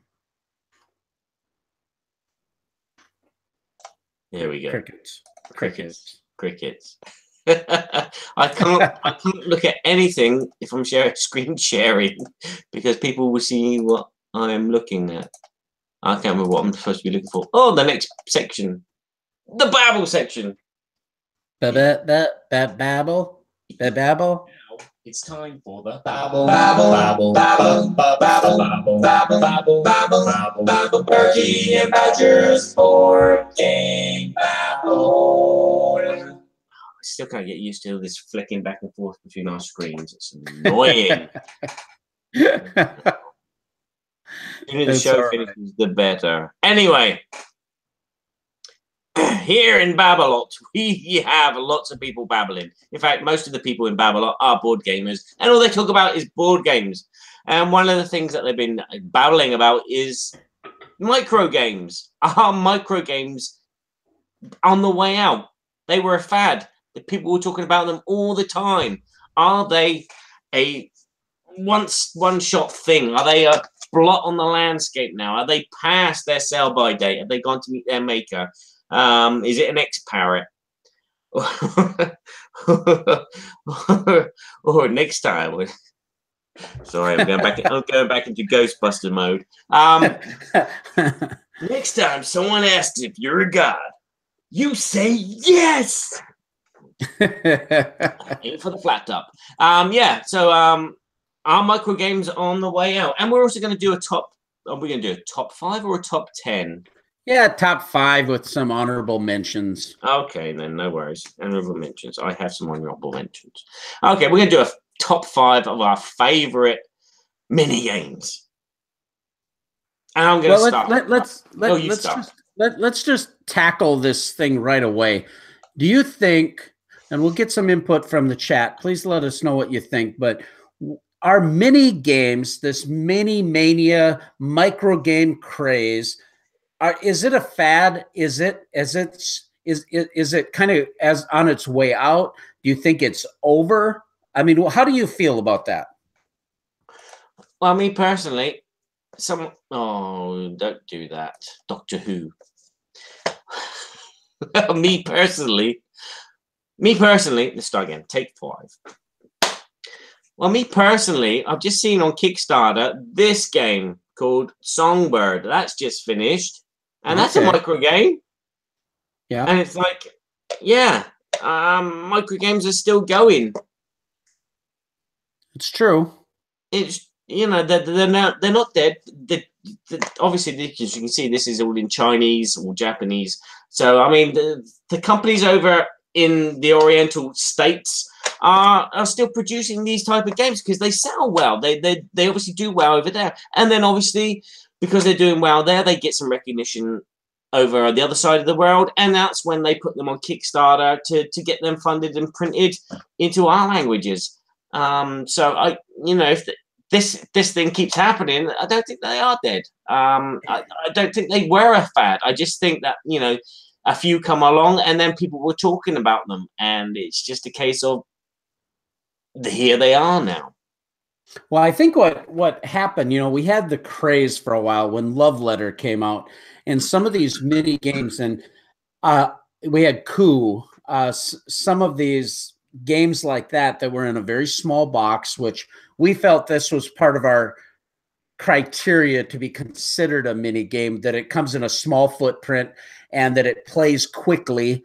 So it has that filler type of aspect, so less than 30 minutes micro. We talked that games like Tiny Epic Western, Tiny Epic Galaxy, Gamelin Games, they've made a whole series of these that are a very small footprint, but they're not necessarily micro games. They're Tiny Epic Quest. I mean, that's a full-blown game that you sit down and it's a heavy-duty Euro. All My Goods, it's just a little deck of cards, but that's an in-depth game. So we wouldn't consider those micro games, and we might have some disagreements on which ones we think are micro and which ones are full-blown games, but I think the concept of micro games, Tad said something in here that I think is really relevant. He said, micro games, I imagine, are easy to produce, just need a unique hook or a mechanic to sell it. So they're here to stay, I would say. And when I think about that, I think he's exactly right. Every publisher out there, they're pumping out different games. And honestly, if you only have one game a year, you're going to have a hard time as a publisher unless it's amazing, like Stonemaier Games, or you're putting out Scythe, or you're putting out Charterstone, and you have a pedigree. But a lot of these companies, they're needing to produce 2 or 3, 4 or 5, sometimes more titles, and they need to have some of these micro games that are very profitable. They're easy to produce. They're very cost effective to produce. They can be sold for $15, $20. They only cost a couple dollars to produce. So they can maintain a profit margin, but also provide that genre, if you will, that market niche in their lineup of games. Yeah. And, some of the comments are talking about zombie dice. zombie dice was here way before that craze came along. So that's a good point. And again, there's a few games on my desk here which I've got hidden off camera, which we're going to talk about when we do our top 5, that were released way before the micro game craze came out. And there are games which, you know, coming out which you wouldn't consider micro games, but they are micro games, but they're not micro games. So I don't know. It's a strange category. I mean, there's lots of games. I mean, could any small card game just be a micro game? Yeah. So it's Codenames a micro game. Yeah. It's about the same size as Incan Gold. Yeah, it's a bigger box than Incan Gold. My version isn't. Yeah, I don't know. I mean, that one was on the edge for me, whether it's a micro or not, because sometimes, depending on how many teams you're playing with, it can take more than 30 minutes. Not generally, but or how stupid your team is, it can take longer than 30 minutes. Yes. Oh, dearie me. Yeah, I think it's interesting. I think for people to produce a micro game that is just not cards is very tricky. You don't see that many that are producing components along with a micro version. You know, I think of if you, I don't know if you can see up on my shelf way up on top, but behind my Spoils of War game, I have all of these 2-player games from the Cosmos series. I've got a ton of them. You know, these are some pretty cool games. You know, I've got Perry Rodan, I've got Asante, Starship Catan, Targi, Kahuna, Seven Wonders Duel, and then Lightning and Thunder. Well, they're all in very small boxes, but I wouldn't really consider any of them micro because there's a lot of game in there. I don't know. What do you think about that? Yeah, I would agree with you. I've got Munchkin. Well, I've got 2 copies of Munchkin. I've got the English version of Munchkin, which is about the same size as that. But I also have the French version of Munchkin, which is even smaller. And Munchkin can go on for a long time because it's a lot of back and forth and backstabbing and things like that. So I wouldn't consider that a micro game. Again, I've got some games which take 15 minutes to play, and they're in bigger boxes, which is strange. You got a game that's that big and it plays in 15 minutes. It's like the recent game Montana, which has come out. It's a big game. Well, it's not a big game, but it's got a lot of components. It takes as long to set up as it does to play the game, which could have been a micro game, but it's not. Yeah, interesting. So, well, I think that do we have anything from the Kabuki Kid made a good comment about those Paco games. They were just those little itty bitty ones. Now, there was one called Jim, and they look like little packs of gum. I actually haven't played any of them, but I heard that several of them are pretty cool. Okay. Yeah, so that's good. Why don't we just move on into our top 5, and we can talk a little bit more about what we like about some of our favorites. Okay, no worries. Do you want to do honorable mentions first or last? Do them last. Then people can got no clues about what we've put on our top 5. Okay, good thought. All right. You want to go first? Go on then. I'll go first. Okay. My number 5 is it comes in various size boxes. This is the small box. It's called Bizarre or Ghost Blitz for you guys. It's a small deck of cards, and all it is 5 wooden pieces: a ghost, a white ghost, a red chair, a grey mouse, a blue book, and a green bottle. And it's a visual game where you put these objects in the middle of the table. You have the deck of cards. You reveal the first card. It'll have an image on it. And whatever is represented on that card, you have to be the first player to grab that object. Or whatever is not represented on that card, you have to grab the object. It's very cerebral, again, very much like Set. There's a kind of like opposite logic to how the game plays.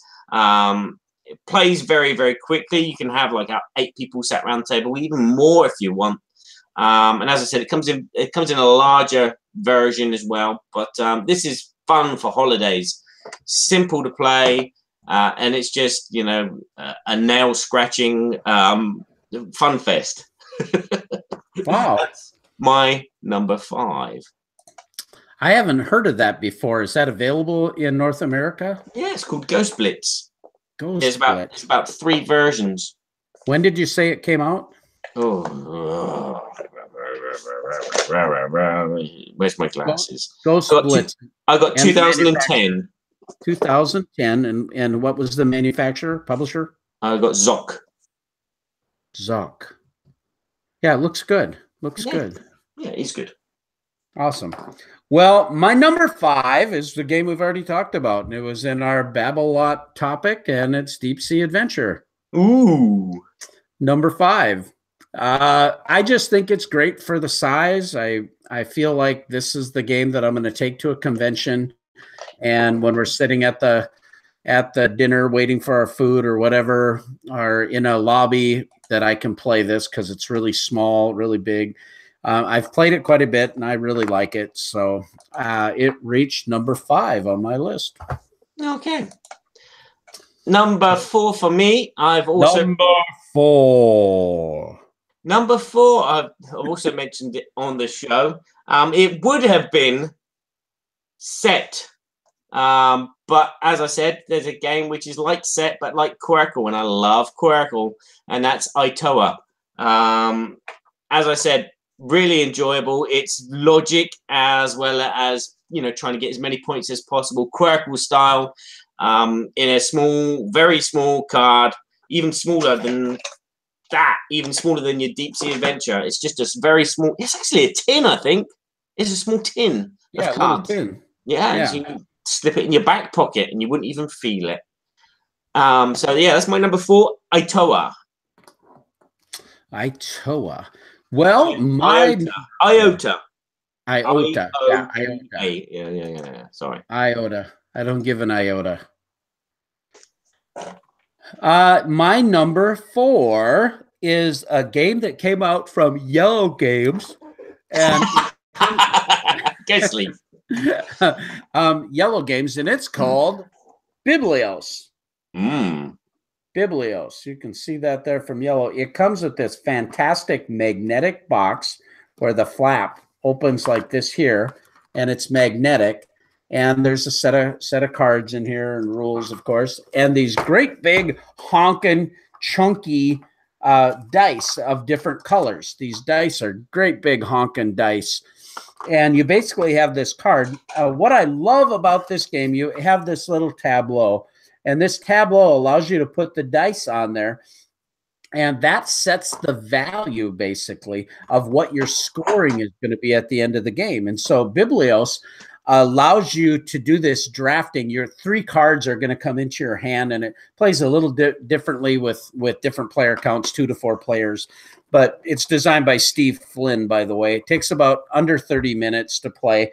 But you're going to draft. You're going to be able to keep one. You're going to put one up in the auction pile for later. You're going to get coins that you use to purchase other coins, but you're basically doing set collection of the color of dice. But there are different cards that mess with you, that you can increase the level of the die or lessen the level, or maybe even 2 of them. And so this game, giving you a really brief overview of it, but it's just always fun. People always want to play it another time. So Biblios, great production, really fun, push your luck. Not push your luck as much, but, you know, strategic game. How much should I spend? How much should I bid? That type of game. Love it. Biblios from Yellow Games. My number 4. Okay. My number 3 is a push your luck and try and read the other players while sticking fingers at them like that. This game is Crossing, where you're going through a forest. You're a fairy tale creature, and there's these magic mushrooms which push these gems. And if you collect as many gems as possible, that gives you lots of points, yeah. But if you collect different combinations of, well, this combination of gems, it gives you even more points. And you're doing this in a very simple fashion. Everybody counts to 3 and then points their finger at which mushroom they wish to harvest. If 2 or more players point to the same mushroom, nobody gets anything. But if you're the only person to point to that mushroom, you get to take those gems and put them in your bag. Thing is, once you've got mushrooms, these gems in your bag, people can point their finger on the next turn and steal from you. So you have to decide whether it's best to keep grabbing the gems or to actually miss a turn by actually covering over your bag and going home and banking these gems for the end of the game. It's very quick playing. It's very humorous, especially if you play up to the maximum of 6 players. It's beautifully produced with the gems and the fantasy art. Arkwright all over again. Really, really, really nice. It's one of the bigger boxes, but it's still quite small. You can fit it in your hand. That's Crossing, my number 3. Crossing, your number 3. Well, my number 3 is coming from the Eagle Griffin book, whatever they call that book series. Line. Yeah. The book line, yeah. This is a game called For Sale. Ooh.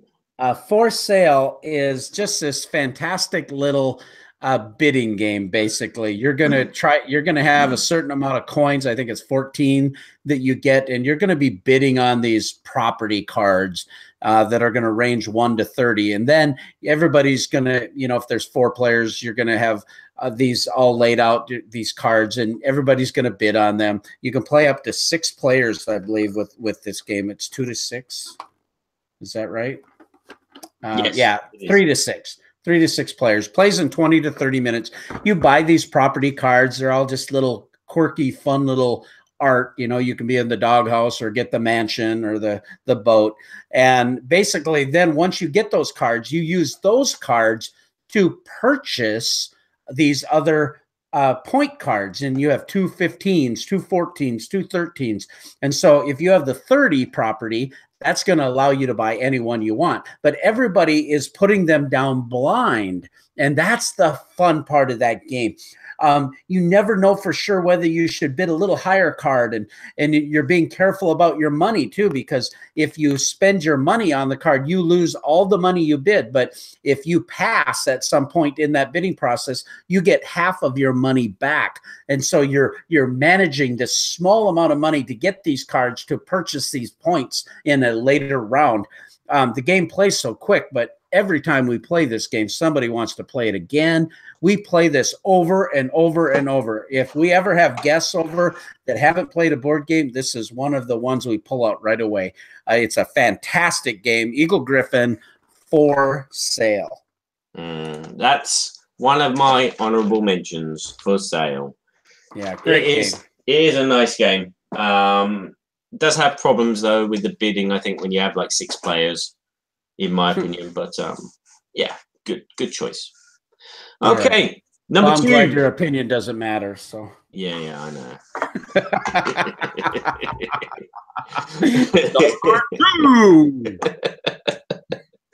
Oh dear, the flowers are still standing. My number 2. There are millions of different versions of this game. Timeline or card line, up to you which one you want to choose. I've got like 7 or 8 different versions of both. This is a very small tin. Again, I think Timeline came out before the fad of micro games came out, with some very small cards where you have a line of cards in front of you which you have to get rid of. But the thing is, you have to place them in their right chronological order with the other cards at the table. And every time someone adds a card to this chronological line in the middle of the table, the line gets longer. And so therefore it gets harder to find the right time and right space to put these cards in. It comes in different versions. You have like one about movie and cinema, and you have a version about America. You have a version about events that happened in the world. You have a version about you know, monuments and art and literature and discoveries, and there's animals you can put in timelines. Lots of different things that can be applied to this mechanic. As you can see, it's a small tin and it just goes down so well everywhere because it's such a simple concept, and at the same time there's a lot of head scratching, and which is what I like, and we have a good laugh playing it. That's my number 2, timeline or card line.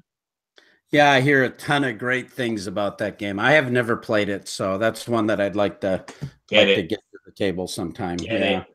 Who produces that, by the way? That's Asmodee or Bombayx. Okay. Well, my number 2 is a quick little fun push your luck game that I just adore. This is from Z-Man Games, and it is No Thanks. Super thin little game. It's a push your luck game where you have a bunch of these little itty bitty plastic poker chips, and you've got these cards, and they range, I think, up to 34 or something like that, 35. And you're basically, if you don't want the card and it comes to you, you put one of your coins on it. But soon as you decide to take the card, you get to take all the coins that are put on, that everybody has put on these cards. And so everybody is trying to manage their coins so they have enough so they don't get stuck with the card. Your goal is to have the smallest amount of points available.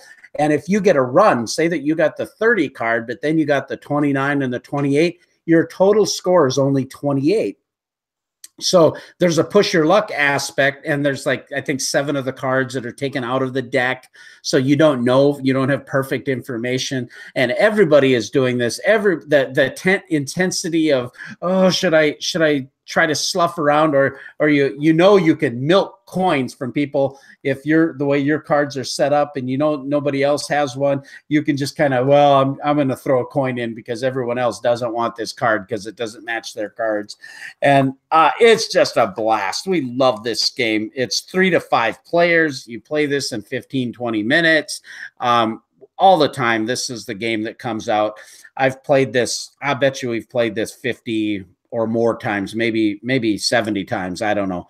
Love the game. No Thanks from Z-Man Games. Nice.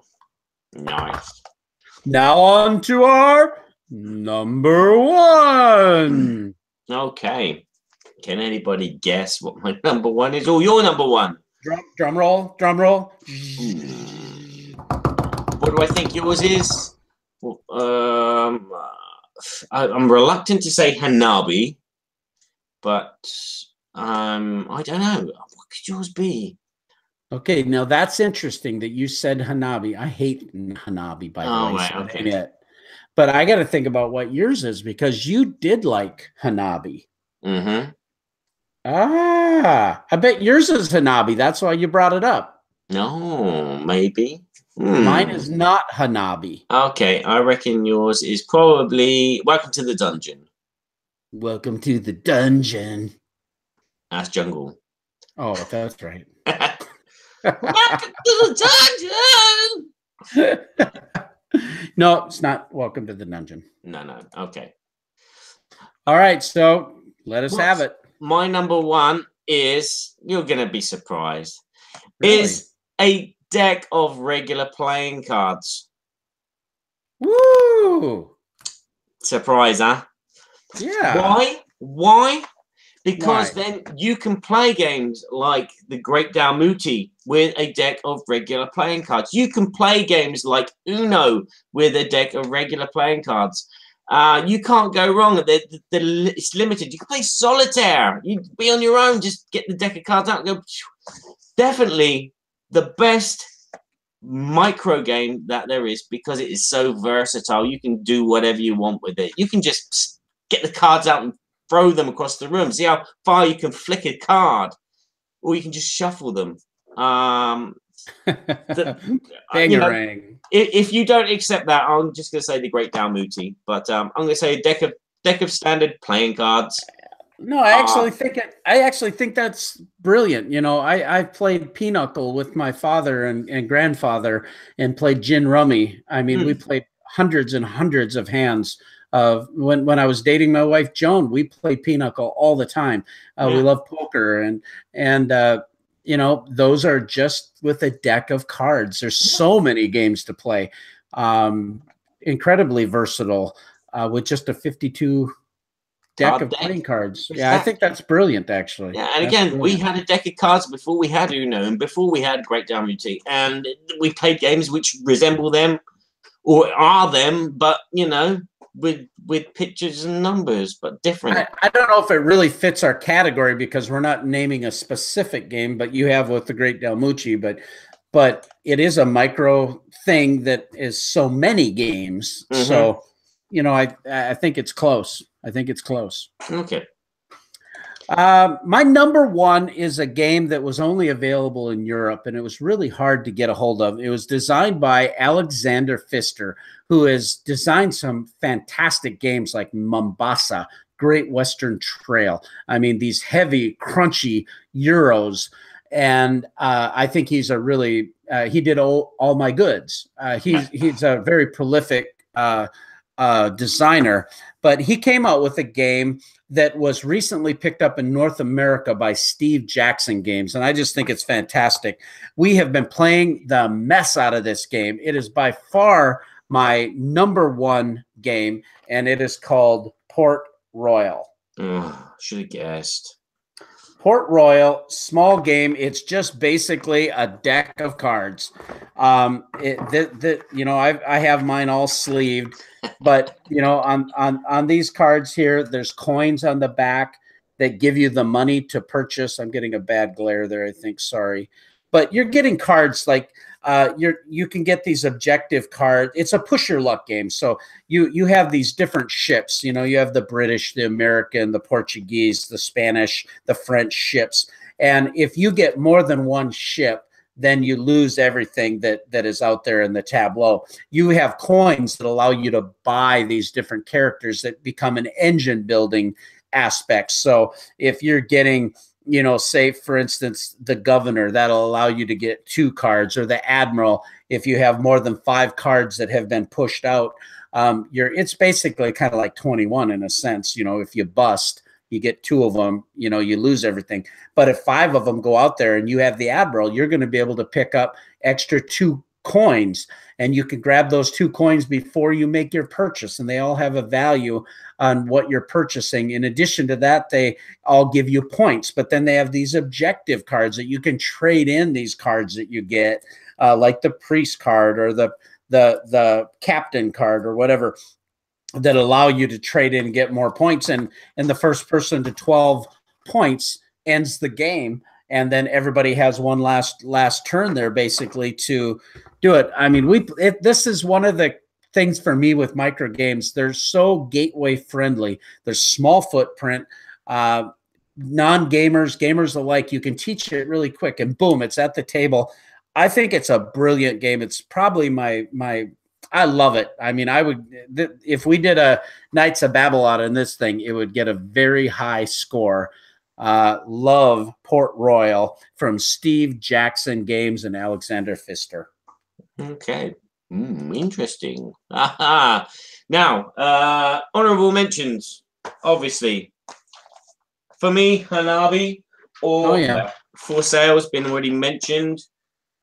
Also, Ice and Sky, which I actually do prefer over Hanabi, which is kind of like the same kind of thing. And 2 more. Kabuki Kid was mentioned in Resistance if it was to come into a small box.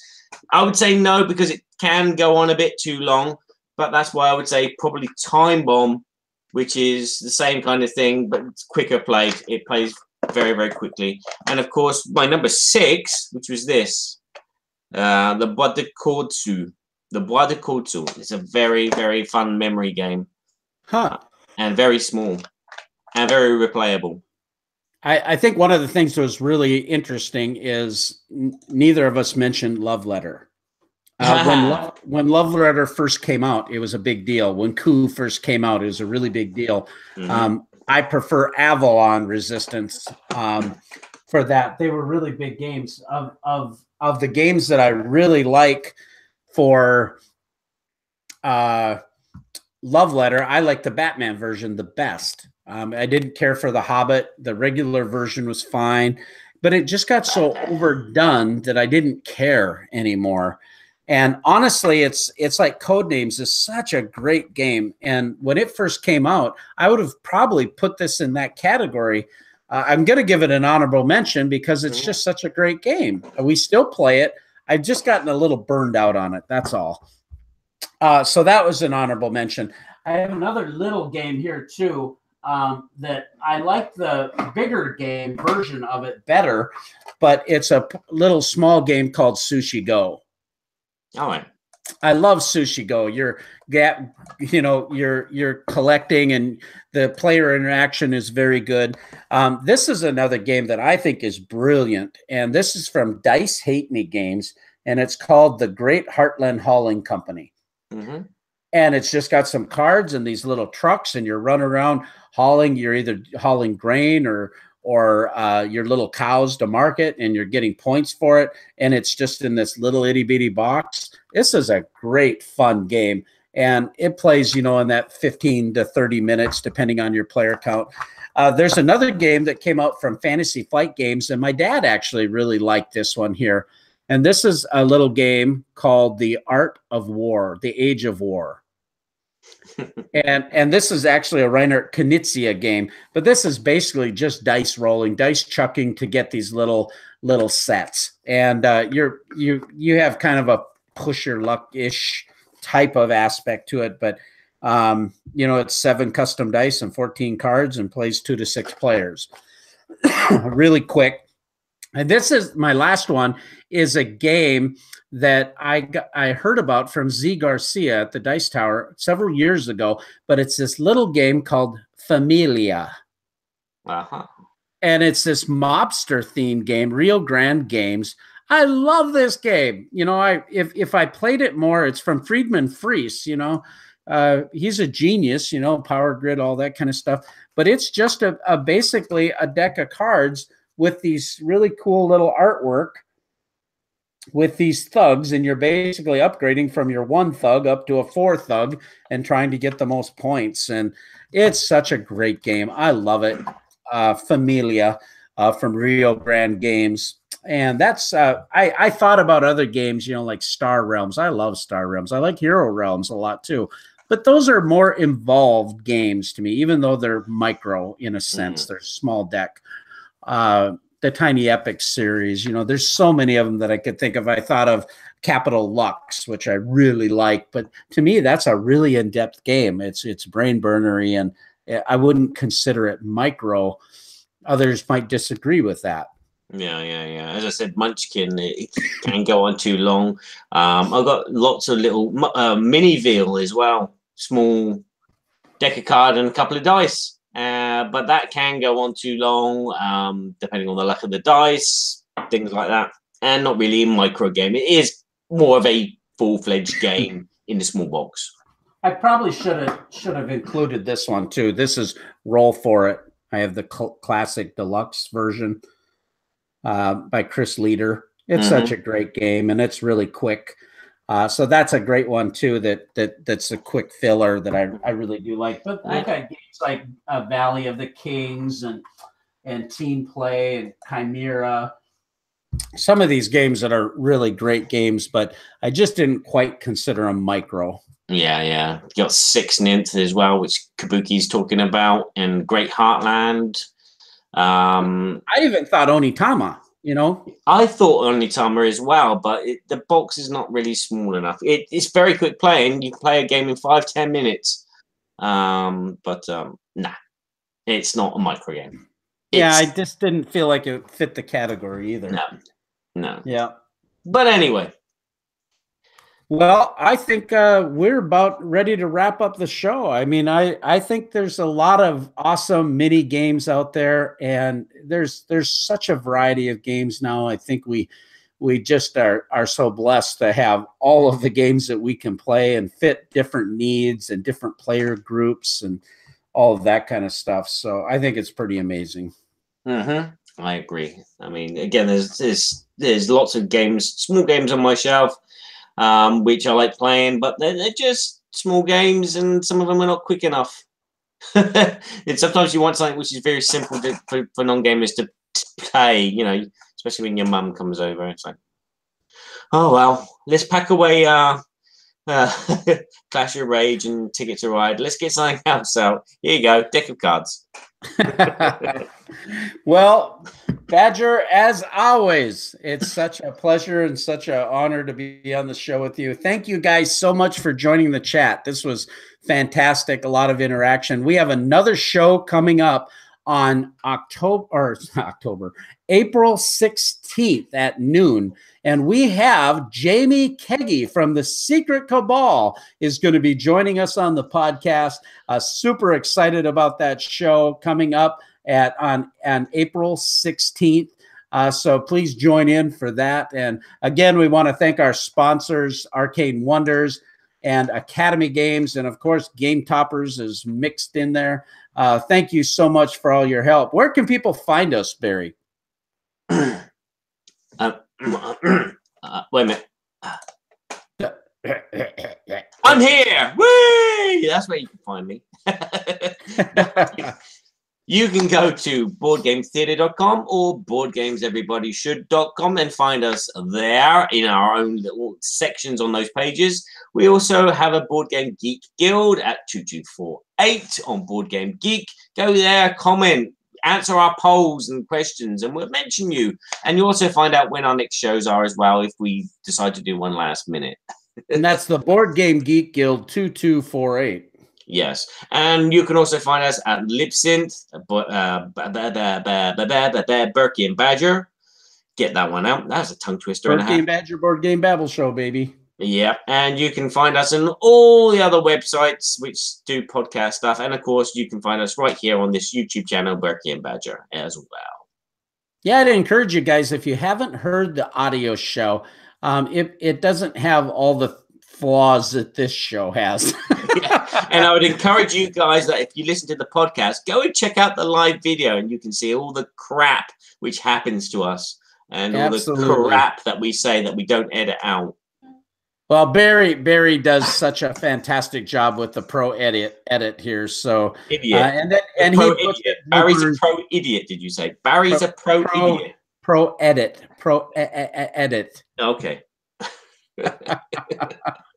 But anyway, the post-production of that, he does such a fantastic job. So take a listen to that and see what you think and give us feedback. We'd love to get some ratings on iTunes and some of the other places so we can continue to get the word out about what we're talking about. We'd love to have more people join in the fun, and that's why we do this. So thank you again so much. And with that, we're signing out.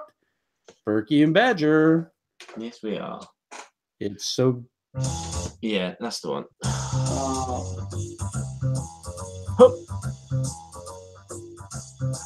We're so glad we had this time together.